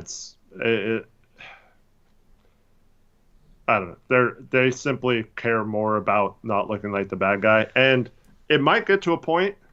This is crazy, but Cronin might still be the fall guy, because there was a report yesterday that Jody didn't want Dame to ask out, and now she's upset with the front office for doing that. So if that's the case, I mean, if they're not able to win this PR battle, which it seems like they are, so this might not matter, but there is a very strong possibility that Jody just throws Cronin under the bus, because none of these people are trustworthy. They're all snakes. They all lie. Yeah. Cronin, Jody Allen, Burt Cold, they're all freaking liars, and they're all going to do what's best for themselves in this situation. And that's, once again, like Tori brought up earlier, why I will never blame someone like Dame for also wanting what's best for him in this situation after wanting to be here. But I could totally see Jody then saying, "Oh, this was all Cronin. He messed up trades and didn't get Dame to stay and throw him under the bus." And they might have already agreed that was going to happen if Dame ever asked out, right? And Cronin knows that, so maybe that's why he's going scorched earth right now too. But yeah, I mean, who knows what's going on in this front office? But the thing is I can't stand the people that act like they know exactly what's going on in the front office. Because how can anyone know exactly what's going on with the front office? We don't know everything Cronin was offered or could have done or whatever. Like, unless you maybe have a little bit of intel. But a lot of the pro Blazer intel it's obvious where that's going to be coming from. You know what I mean? Anyway, If Jody fires Cronin, it makes him the fall guy. Like, I'm cool with that. I think everyone needs to go. Yeah. But you know what Cronin is a PR guy. They hired a PR guy. They hired a guy with no experience, no interview process from within the organization. Nice guy. They hired Joe Cronin mainly for PR purposes. After the Chauncey debacle in the Olshey debacle. Yep. And I feel like people have forgotten that he is, number one, a PR guy. You know? Like, the thing is he still has power as a GM to live up to his words and stuff, so I will hold him accountable 100% for that. But in the end, like, he's a liar, like, because he's a PR guy, and if you guys don't think, like, people don't think that this organization is trying to make Dame out to be the bad guy. They just think Dame is the bad guy, right? This organization obviously cares drastically about PR, considering they hired a PR guy as GM without an interview process. Well, here's the other thing, too. If Jody truly is mad at Cronin, she has the ability to just fire him now before he trades Dame, and maybe a new GM could come in and make a move that pleases both Dame or whatever, or makes a better Dame trade, right? Or is more equipped to handle a Dame trade. So if she truly thinks it's on Cronin, don't fall for it if it happens after a Dame trade, because that's clearly him just being the fall guy for everything. Yeah, and there's a comment that says, Dame endorsed Cronin, willing to blame him for that. One, it's not Dame's decision who the GM should be, so quit putting that responsibility on him. Two, I think Dame would have endorsed almost anyone who became GM. We shouldn't criticize Dame for being supportive of people. Dame is the type of guy to just be supportive of people in general. And once again, this is a case where Dame doesn't ask out unless he feels like he was lied to, so and misled. So he no longer feels that way about Cronin, I guarantee that. Is there any chance... This is going to sound ridiculous, because it's far-fetched. But if that report is hypothetically true, and Jody's upset that Dame asked out, and, like, the Cronin's maybe been lying to him, misleading him, all that, right? Is there a chance that Jody could get Dame to rescind his trade request by firing Joe Cronin? I don't think that's what they really want. I think that's all BS. So. No, I know, but I'm just wondering, Yeah. Yeah, I think it's BS too. I'm just saying, if that report is true, if it's true, which I don't think it is, it's just interesting to think about. Yeah, I don't know anything about that, so it would just be a guess. But yeah, I don't think it's repairable at this point. I don't think it is either. I can dream though,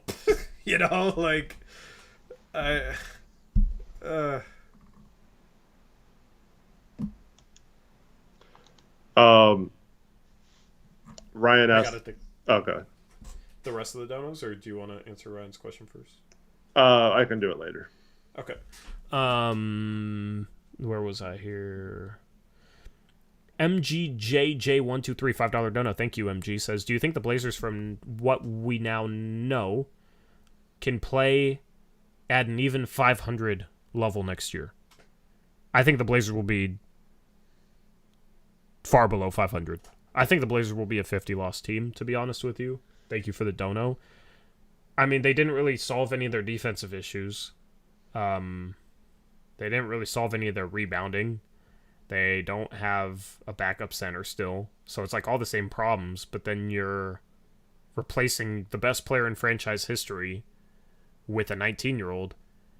But even when the best player in franchise history was playing, they were below 500 last year. So how is that team not, noticeably worse than 500? Is kind of how I look at it. Ray Hughes wants you to bet again. Deal. All right, someone mark it down. Where's the post-it notes? Deal. Yeah. Deal. I forget what the last bet was, but it's like second round or something. Yeah, and I won. This isn't a post-it note. He donated that. Yeah. Yeah. All right. Pay me through like PayPal this time, Gray. Gray Hughes owes. Okay, can we make this contingent upon Dame staying or not? Which, like, Dame's gone, but, like, if Dame stays... Yeah. Like, this is assuming that Dame leaves. So what is it? Above 40 wins, so 41, so 500, 41 and 41. Gray wins 40 and lower. Tory wins. Is that cool, Gray? Yeah, 40.5.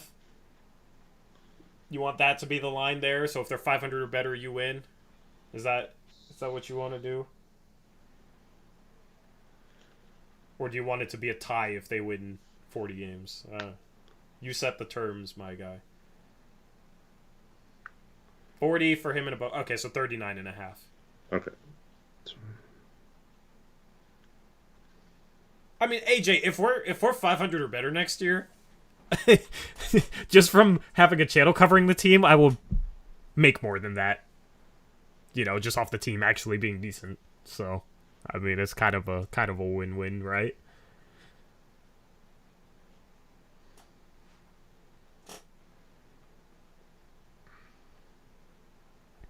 Like, just keeping it real, Alright. And then when I finally get a whiteboard and some post-it notes, we can have a certain color for, for that, yeah. Right? We can have it color-coded. I can get some markers. I haven't used markers on a whiteboard in 10 years. Since around the time that Dame got drafted when I was in high school.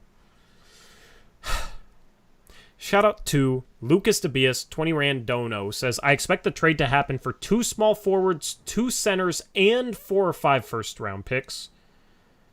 As the plans are young players, I would like a trade with Miami, Brooklyn, Toronto. 2C. Are we getting OG?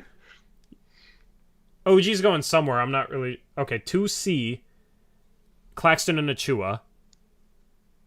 Okay, so we're getting Claxton and Achua. 2 small forwards, OG and Caleb Martin. Okay. Maybe Dariq Whitehead too. Yeah, we're getting OG still. Nice. Well, Lucas always has to include OG in there. I admire his dedication. If only Cronin was this dedicated to making moves for certain players. Yeah, we're no G's not available. I mean, yeah. We've had this conversation multiple times, and it's fine. It's fine. Shout out to Elias, $2 donut says, how many first rounders would it take to take Ben Simmons? I'd be fine taking him with that 5 first-round pick package in Jovic, as long as we're not taking back more salary elsewhere. Then, like Duncan Robinson, I don't want him on top of Ben Simmons. But yeah, as part of that 5 first package is fine if Ben Simmons is the one coming back. I know his contract is terrible, but we need a center, right? You can play the center. Backup center. Or starting center. Just like we're just gonna have no shooting. They probably think they can recoup value. Like we're gonna have Thybulle, Rupert, and like Ben Simmons as our floor spacers. And Scoot. Yeah, Ernesto, can you imagine Ben Simmons as our vet? Jeez. No, I'm serious. Start Ben at the 5. Like, why not? Like, we don't have a center. He might be able to recoup some value. I don't ever see him being worth that. He's. It would be the most low pressure environment of his career. Yeah. I would not target his contract. I want.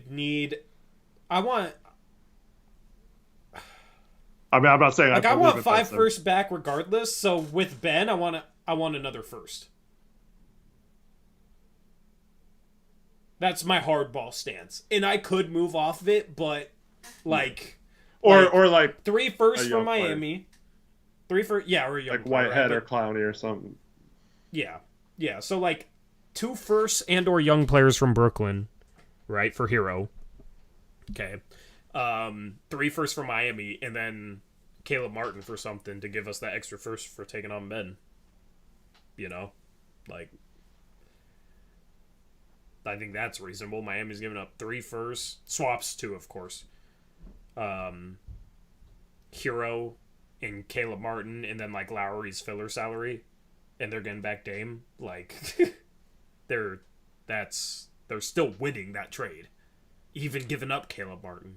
I don't care that Dame wants to play with them. You know what I mean? Like, they need to be willing to offer him.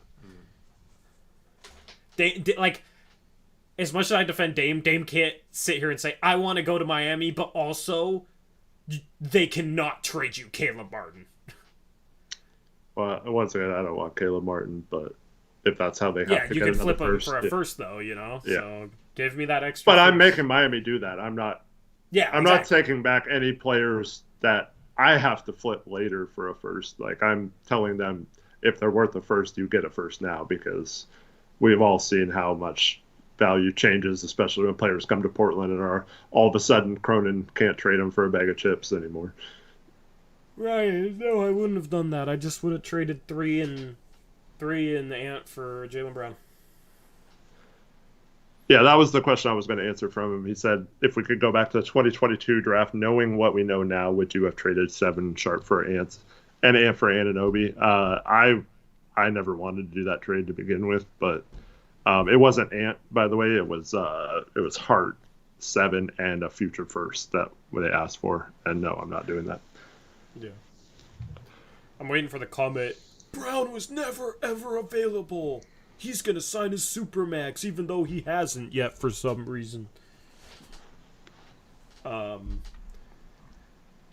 yeah. And, I mean, like, that team's going to play at a fast tempo, and having athletic guys lob targets, you know, Ben could thrive in that situation and look good.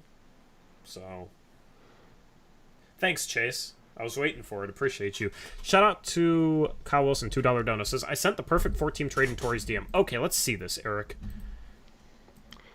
I will put it on the screen if I can. Bray Hughes, how would we have the first pick with no Wemby? It doesn't make sense. What? If we got the... He's saying if we had the first pick and there was no Wemby, would we still have traded Scoot? Like, what does that matter? So basically the situation we were in? Yeah. Like, the exact situation we were in with the 3rd pick, basically. I don't see how that changes anything. Okay, this trade. I don't think I'm going to be able to post it or put it on the screen. But let's see it.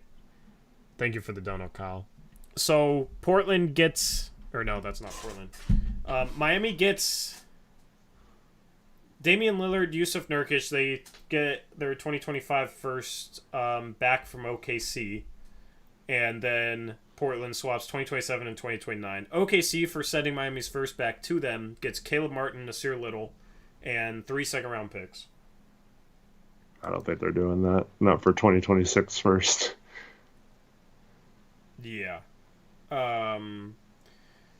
So Portland in this deal gets Ben Simmons, Royce O'Neal, Victor Oladipo flip from the Thunder, and Nikola Jovic, and also get back a 2025 first from Brooklyn, and then 2026, 2028, and 2030 first from Miami. And then the Nets get Kyle Lowry and Tyler Hero. So the Nets trade Simmons, O'Neal, and a first for Hero and Lowry. Sorry. Yeah, so the Blazers only get 3 firsts from Miami in that trade. So, you know, if that would be the situation where OKC could get back the 2024 first or whatever with Caleb Martin. I don't know why Miami's keeping their 2024 first in this trade. But that would be 4 firsts with Simmons, Jovic, O'Neal, and Oladipo. I want more than that. I think the Nets would probably do it. Simmons and O'Neal and 2025 Phoenix first for Lowry and Hero. That Phoenix first isn't a good first, though, so I feel like that's not maximizing Hero. Can they take on that so much salary? That was like 60. Miami's taking on $9 million in salary. But I think they're in the tax, so they can only take on 110%. So new CBA rule, guys. CBA lesson. So under the new CBA, if you're... Is it... No, it's above the first apron, huh? Not the tax. I think it's any in the tax. But I keep reading apron.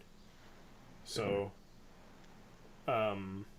It's either if you're in the tax or above the first apron. We don't know for sure. I keep reading apron. Eric thinks it's tax. I don't know. But basically, if you're above that line, you can only take back 110% the salary you're trading out. The baseline was 125% before, but now it's 110%. Yeah.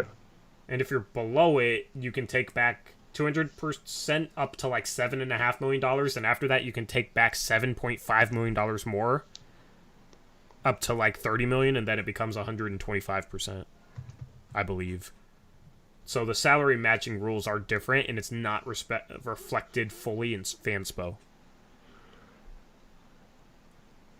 Fanspo is not up to date regarding those rules, so it makes it difficult to know what works. Great.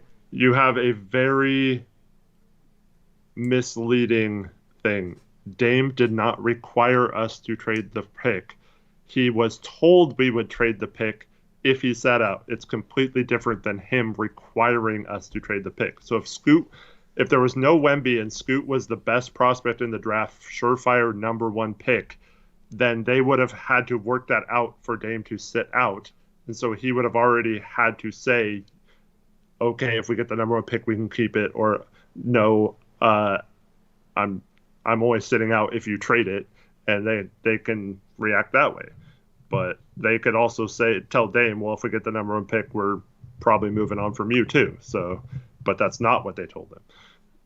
Yeah. Cronin required himself to trade the first anything but the first overall pick. Yeah. Cronin set that standard for himself. And said he was obligated. That's you know what I mean? Like that's so stupid. People are like, well, they didn't know at the time they'd have the 3rd pick. Yeah, they did. They knew that was a distinct possibility. They'd have a good percentage chance of moving up. Yeah, they literally had a 42% chance of moving into the top 4. Because Gray, they told him he wouldn't have to. They told him they were going to go all in this summer. Cronin, go back and watch Cronin's trade deadline press conference. He specifically said he didn't care what it would take. He would be ridiculously aggressive.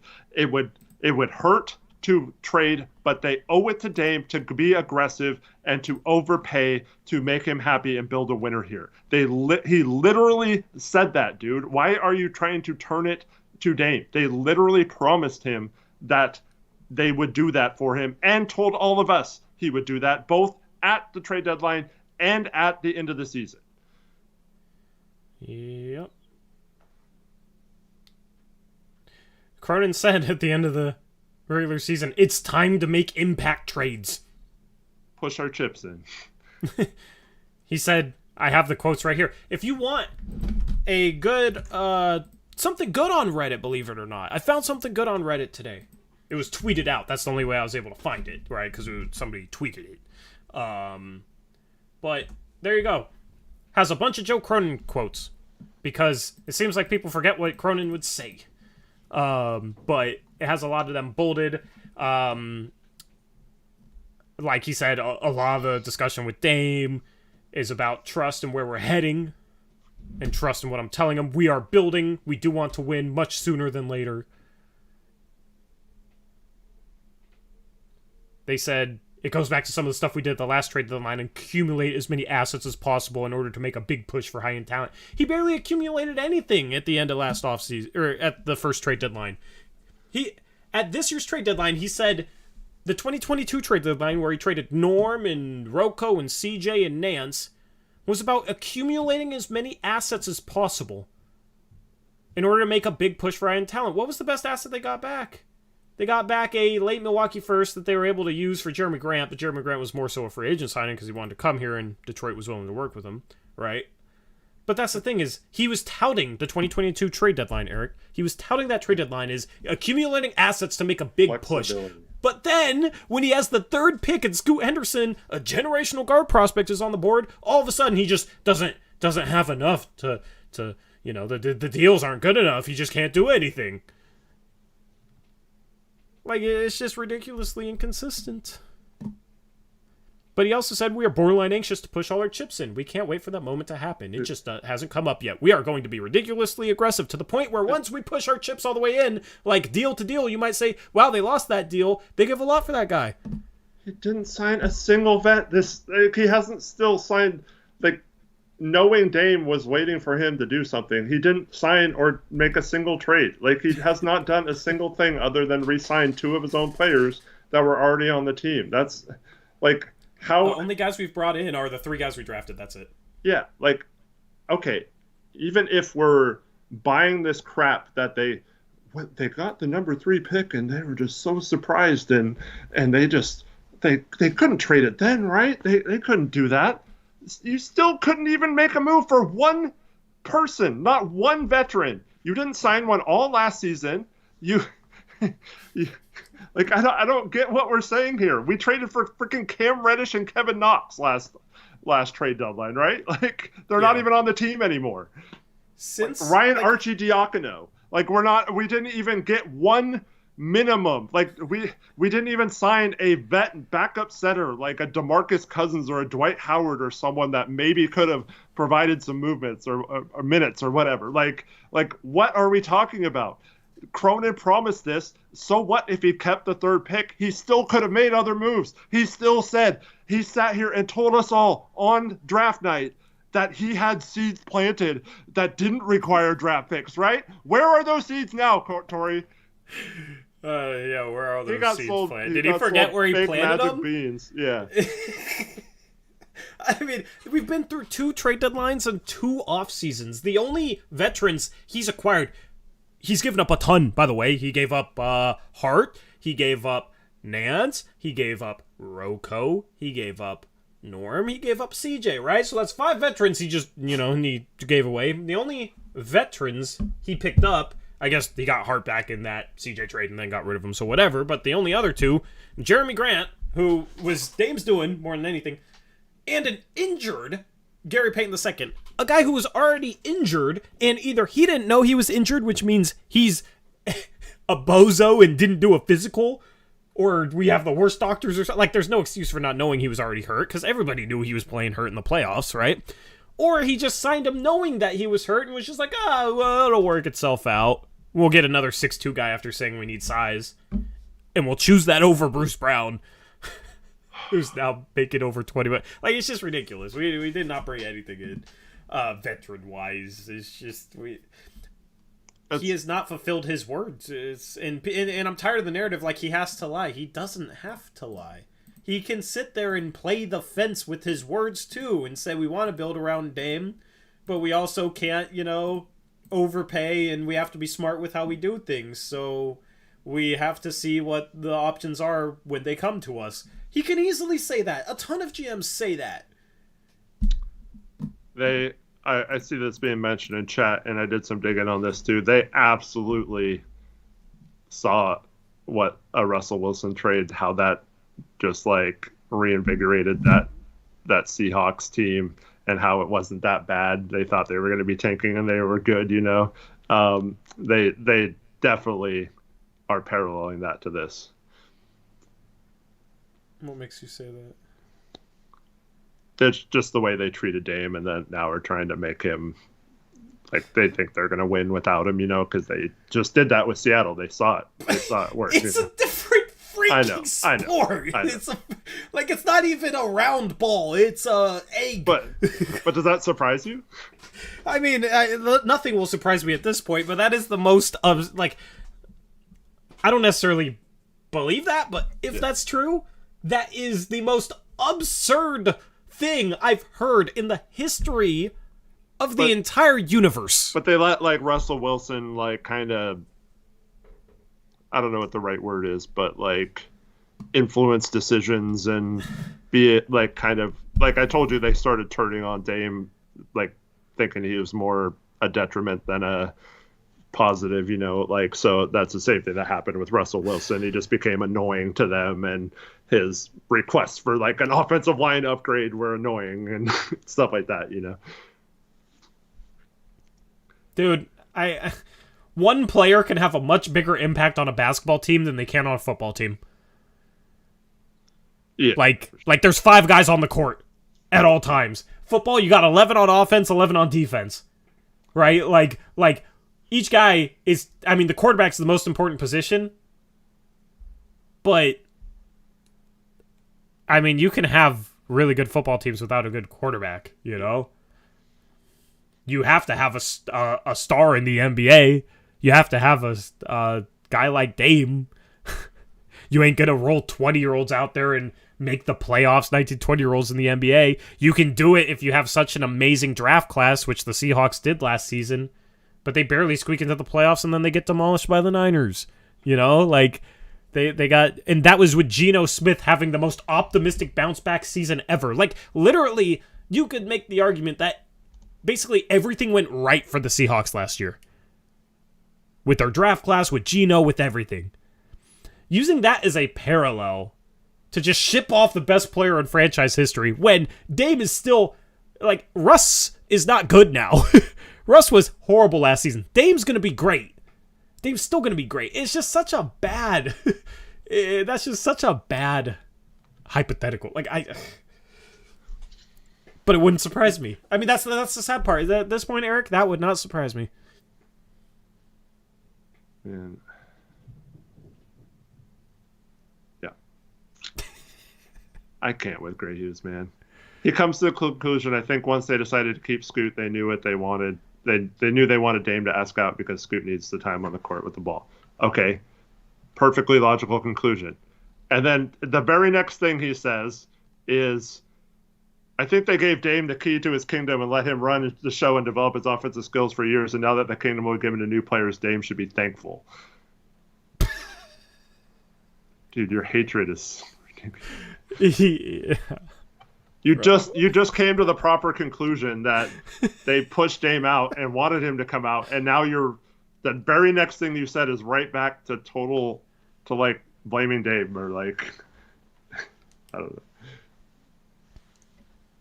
You hate you have a hatred for Dame that just is not healthy. Okay. For 11 years, Dame, please stay. Okay, I want to stay. I want to win in Portland. I want to retire here. I want to build a championship here. Oh, never mind, Dame. We don't want you here anymore. Oh, thank you, guys. Thank you. That's awesome. Thank you. That's the biggest load of crap ever, dude. I'm sorry, Gray. you have proven time and time again you just freaking hate Dame. So don't try to freaking deny it anymore. Just let it all out, man. like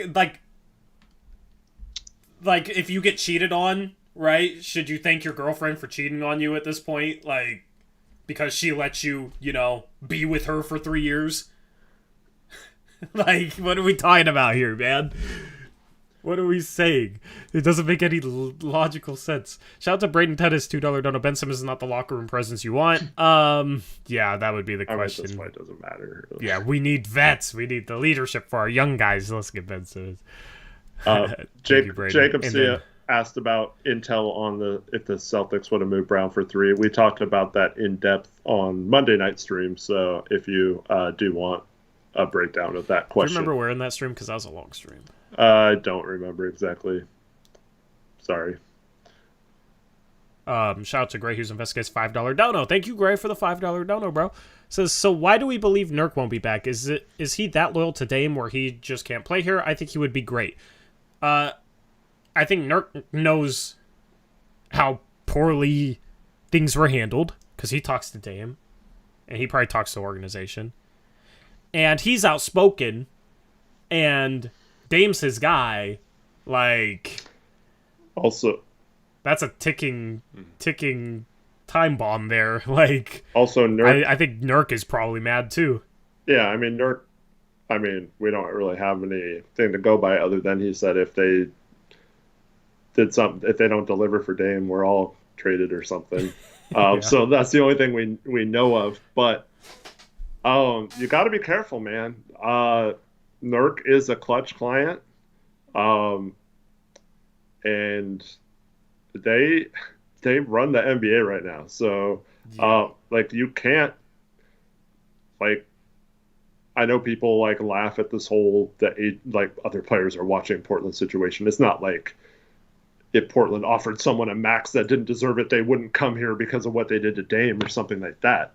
But when the agents secretly run a lot of things that happen in the NBA and can force a lot of free agents to go somewhere or whatever,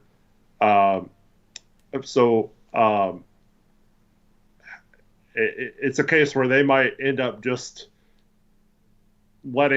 trading him somewhere he wants to be too, to like make sure that Clutch isn't mad at them and hope that he doesn't like go off the hinges for at the Blazers organization, which he might still do anyway. But I kind of want him to, man. Yeah. I mean, the only solution to that would be to get completely new, basically for the team to be sold. I mean, but that's the solution to everything. The team needs to be sold, and they need to bring in a new GM. Like, I won't be able to fully move on from how the Blazers did Dame until the team is sold. Mm-hmm. Then I'll be able to like have. That's the only closure for me, because they are who are responsible for how that Dame situation went. So if they're still here 2 years from now, I'm mad that they're still here.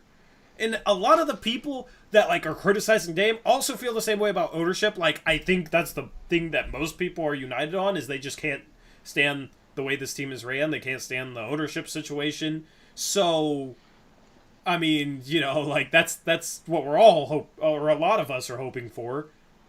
If you like Jody, let me know in chat. Okay, we got 427 people watching. If one of you likes Jody, let me know in chat. But yeah, this team needs to be sold. Plain and simple. And then when somebody new comes in, then here's the thing. They're burning bridges with Dame probably.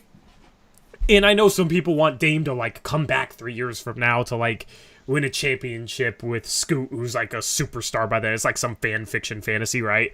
That would be cool. It would be cool. Yeah. Like the only way that happens is if the team's sold by then. Yeah. We have to pray that the team is sold by then. Do you think do you think the team's going to get sold any time in the next 3 years? I have no idea, man. I have no information on that, so we need our Matt Ishbia, man. Yeah. Anything I say on that is just a guess. I can't get any sort of intel on what they're planning, other than it seems like Jody is trying very hard to figure out a way to outright own the team instead of having it be in the trust. But I don't think that's going to happen. Why? Money. Why does she? But yeah, as long as she's making 100 million plus a year from just being in charge of the trust, I don't think she's going anywhere as long as possible. But I mean, the only thing that could happen is I don't know if Adam Silver wants to do this and set that precedent, but I mean, they could force a sale, and we don't know when the end date to the trust is.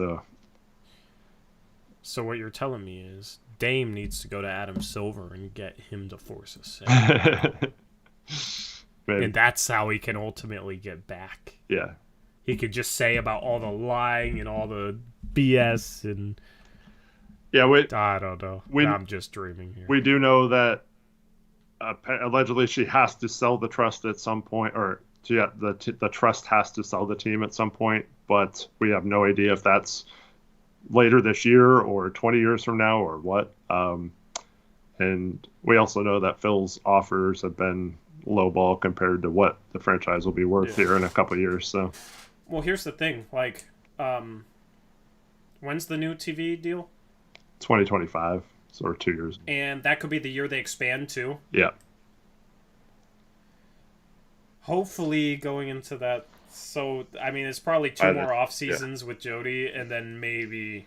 But she'll sell after that. I've heard people say though, if we know it's coming, so why can't you just build that into the price of the sale now? Yeah. Or the value of the franchise now. Yeah. No, I agree with that. Team needs to get sold, man. I will feel so much better about this organization if this team got sold and they like replaced the GM and just like basically started clean. Like I like Scoot, I like Sharp, I like, this. I'm a Blazer fan. It'd make it so much nicer to be a Blazer fan if the team got sold. Because I put it this way, because people love to question other people's fandom if they have a problem with anything the organization ever does. I'm a fan of Damian Lillard. I'm a fan of the Portland Trail Blazers roster and the people on the team, and I'm a fan of, Portland, the city, and I'm a fan of basketball, so you combine the two. I'm a fan of all those things. The one thing I'm not a fan of is the people running this team. Yeah, especially doesn't make me not a Blazer fan. They're showing their character by what they're doing to Dame. That just tells me all I need to know. And yeah, it's like you said, I'm going to root for the players, but I have a really hard time believing in the Portland Trail Blazers franchise as long as those people are in charge. Yep, and I think multiple people have sold season tickets.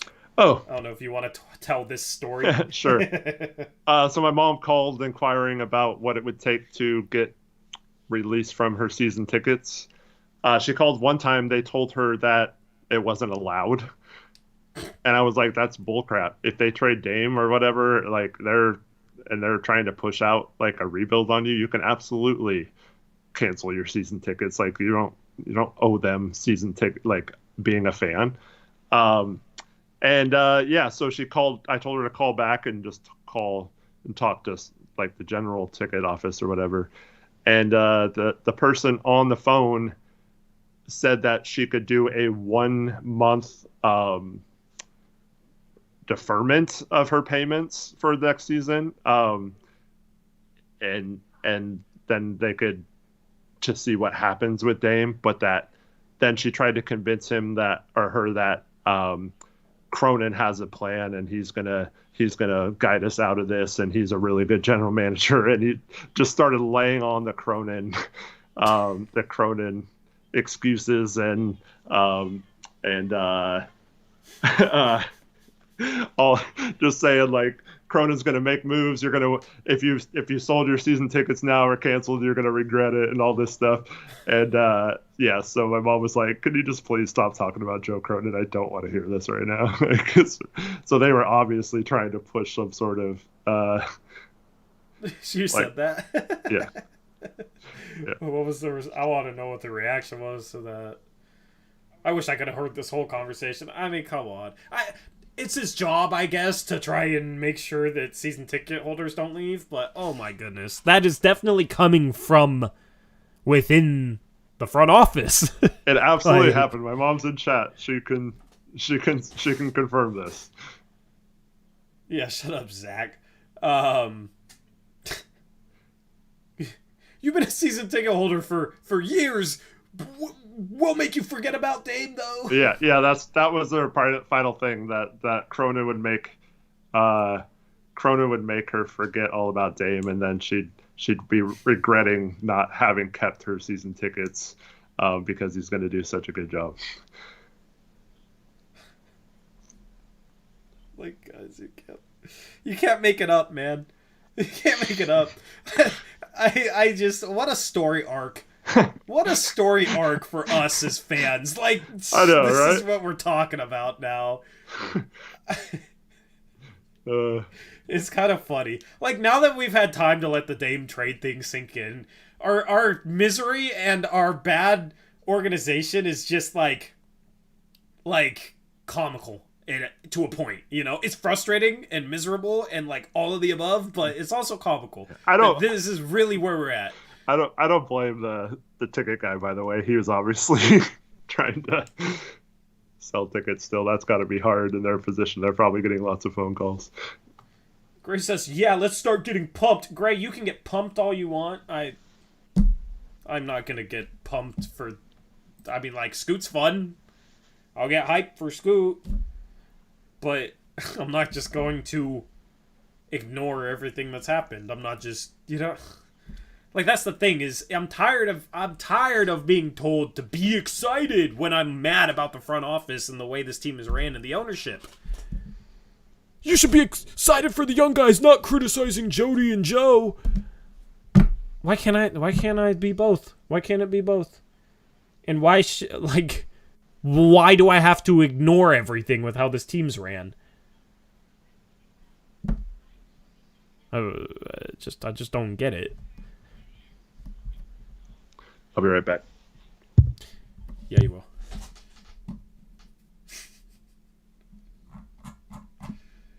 Anyway.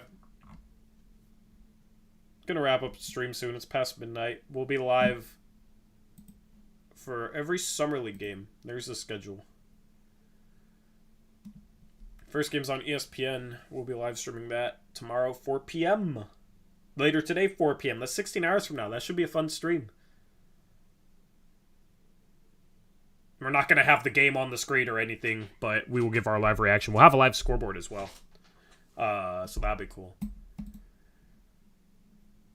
Oh, Eric brought a little Brant, yeah.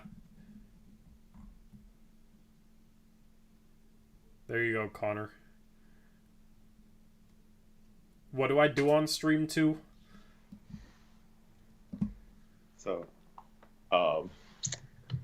So Cora, what do you think about the Blazers right now? They're totally gonna get their butts kicked. They're gonna get their butts kicked? Okay. All right.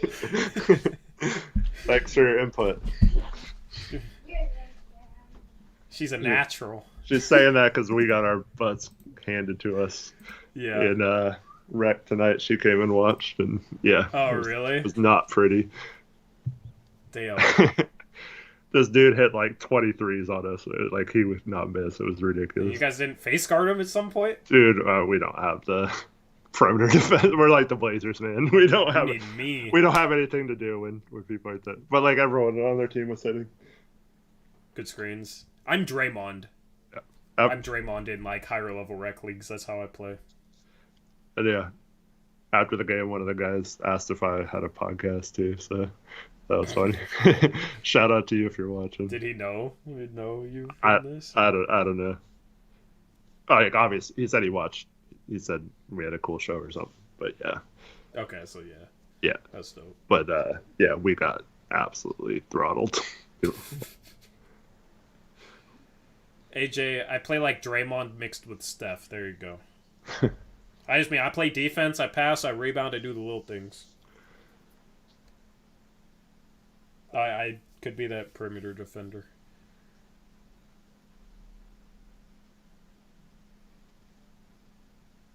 Alex Wolf said he's Jared Dudley.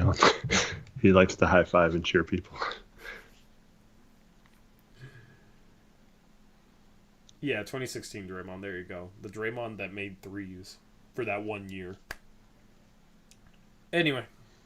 By the way, speaking of Jared Dudley, dude, I'm kind of jealous of. I've been watching what he's been saying, trying to develop Jaden Hardy, and I've been really impressed with his quotes and the way he talks about how to teach him how to be better at certain things and stuff. It's really, really cool. I bet. And then we have Rodney Billups. yeah, Rodney Billups. God. We'll take questions in chat for a couple minutes, then I'll end the stream.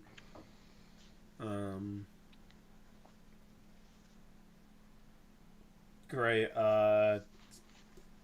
Thanks for the $50 that you're gonna owe me again.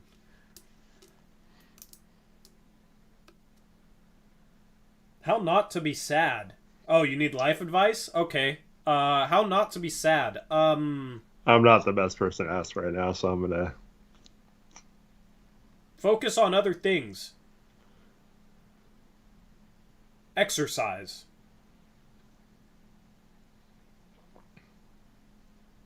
That's my life advice. Simple, short, sweet. No news on Eddie Tavares. We will talk about him when we officially sign him or not.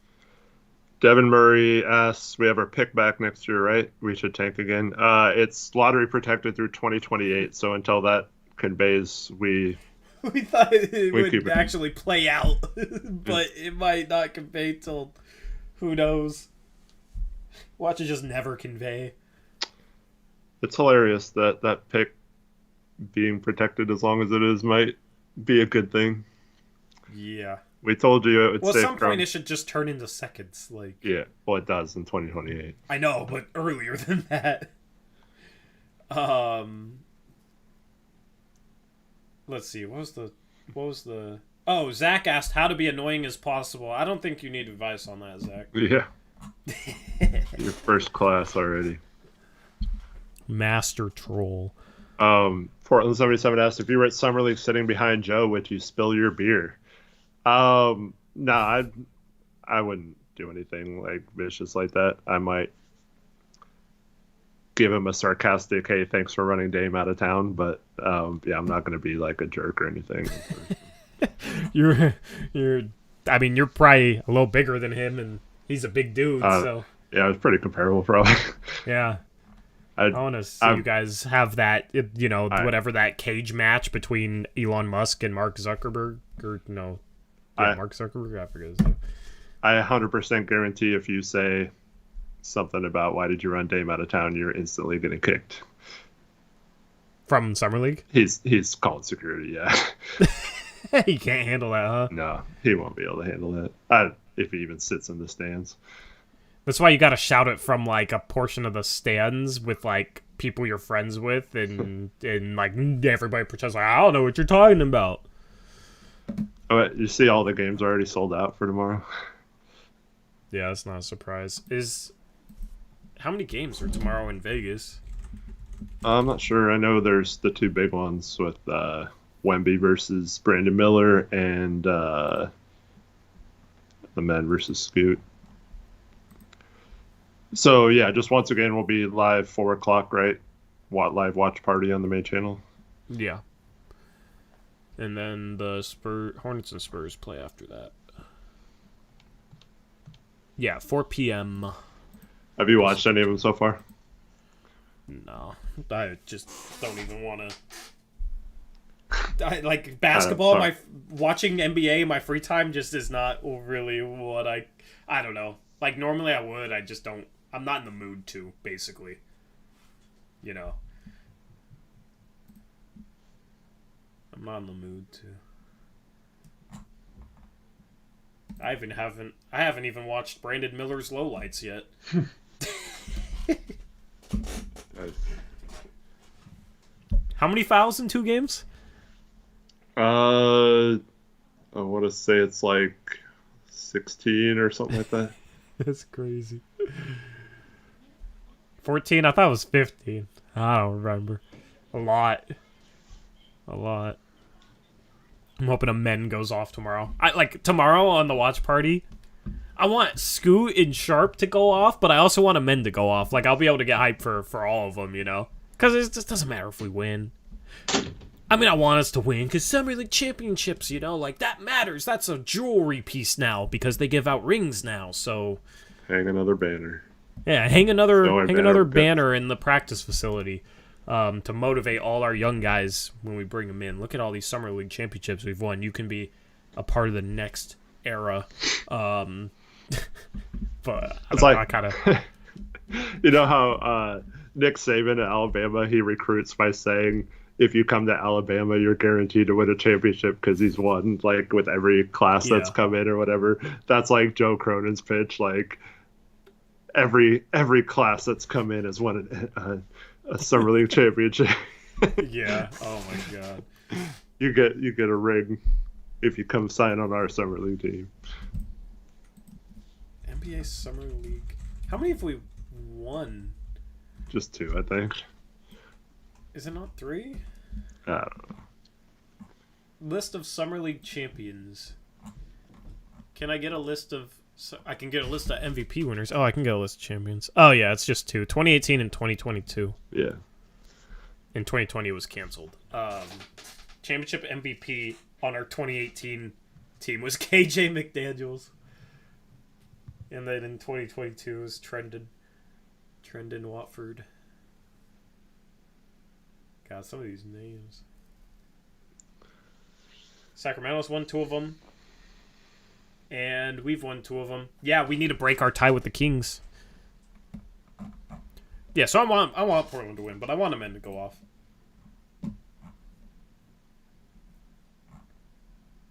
I want Scoot to shut his ass down.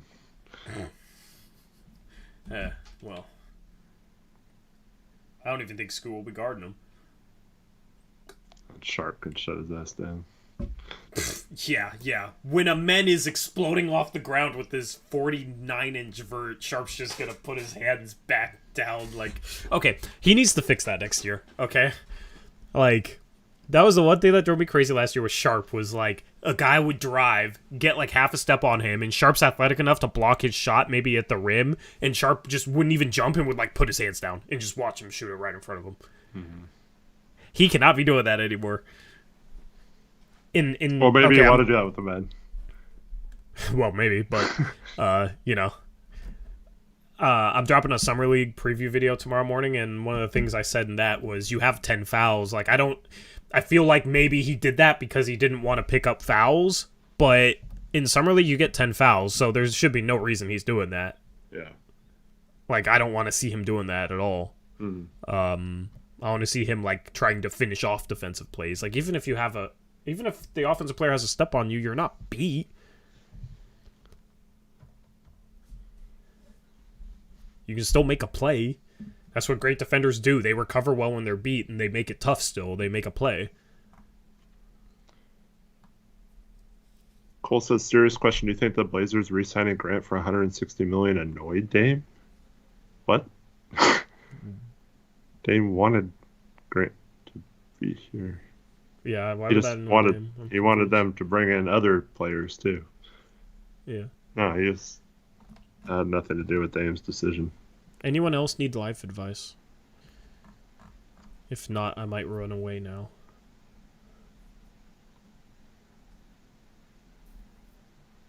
Is Walker playing? Yeah. Yeah. Yep. Imagine Draymond with 10 fouls to give. Yeah, there's going to be like 3 injuries.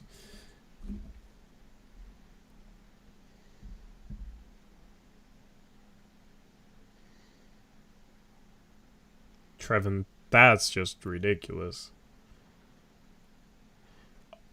The Duke of Fall. I have 3 kids and I'm 26. What do I do, Tori? I don't know. I'm 27 and I have 0 kids. I have decided not to have kids, at least in my 20s. Get fixed, my guy. Stop having kids. Yeah. Figure out a cure for your addiction to having kids. I don't know. I can't help you there. DJ Vega says, I wish we played Sacramento so we could see Murray versus Murray. You wouldn't see that because Chris Murray is not playing, or Keegan Murray is not playing in the Vegas Summer League. Life advice, what budgeting principles do y'all follow? Not enough. I usually follow the don't buy it or do it if you can't afford to pay for it outright. So don't accumulate much debt, at least not in my personal life. I wish I could say the same about my business, but yeah, that's kind of unavoidable in a business. Yeah, my finances are slowly getting better, but it's not where it needs to be yet, but I'm gonna have a job making graphics for creators soon, so then I can start budgeting better. That'll be fun. Shout out to Carter Dick, $2 dono. Just showing love. Thank you, Carter. Thanks, man. Appreciate you, bro.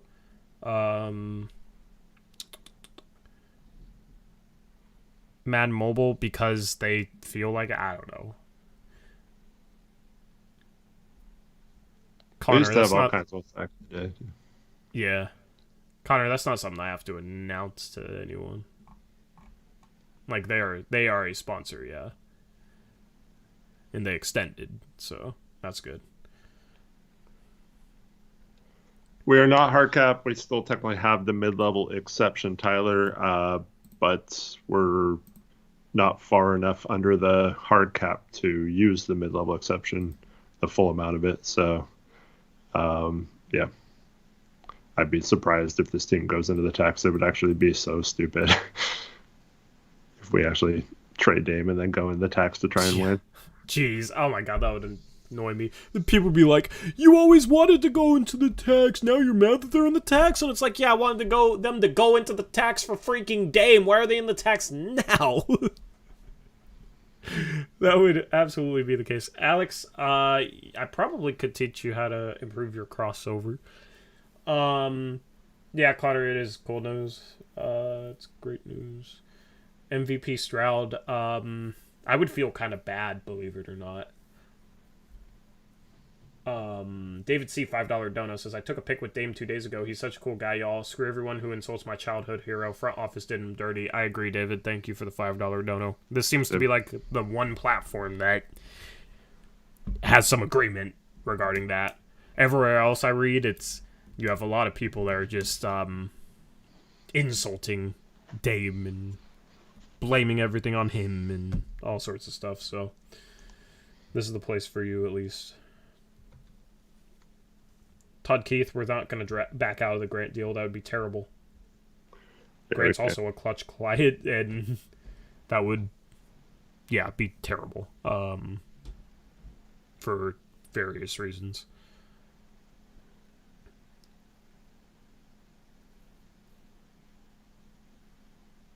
Snack and K, how did you just get here? You donated earlier. Or are you trolling? That was the joke. Pastry Zach says, Tori, my Manta mask is too comfortable. How can I get back to living life without being asleep all the time? Well, you don't. You sleep and you dream of a better Blazer team than we have right now.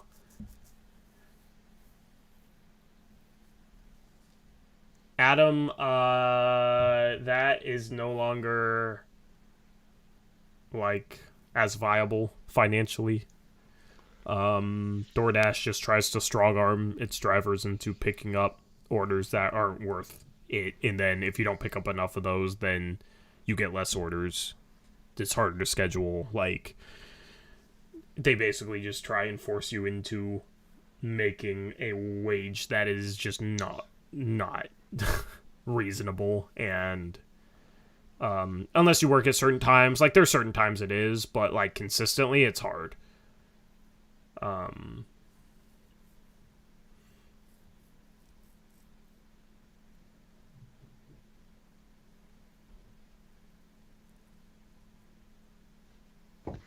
Any other questions? Dinner with Cronin or $5? I'll take $5. You wouldn't want to just sit there and grill Cronin. Duke of Fall asks why we can't trade Grant's contract ever signing. Because sign and trades, you have to have the player agree to a contract with another team and then work out a trade. Once he agrees to a contract with us, he's no longer eligible to be traded until December 15th. Or in Grant's case, it's probably going to end up being January 15th, since we used more than we used the bird rights to sign him. So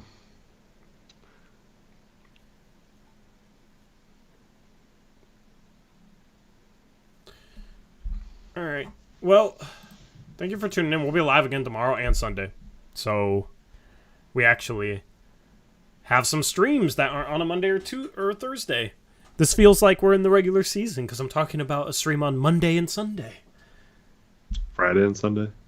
Or Friday and Saturday, yeah. So Friday and Sunday. Friday, God, days. See, I'm not ready to talk about other days other than Monday and Thursday. So Friday, Sunday, Monday, Tuesday, and then next Thursday, I think for the maybe we'll just do the watch party. Although maybe I'll just have you do that watch party stream with someone else because I have rec, and then on Sunday, the fourth game against Orlando, and then I can go to rec. And well, it is before rec. I don't know. We'll figure it out. But yeah, Colossus streaming next week, so you'll be able to ask us questions and stuff. Hopefully, you can tune in tomorrow 4 p.m. for a watch party for a men versus Scoot, Sharp versus. Who else do they got on their summer league team? Cam Whitmore. Is he playing? Sharp versus Cam Whitmore.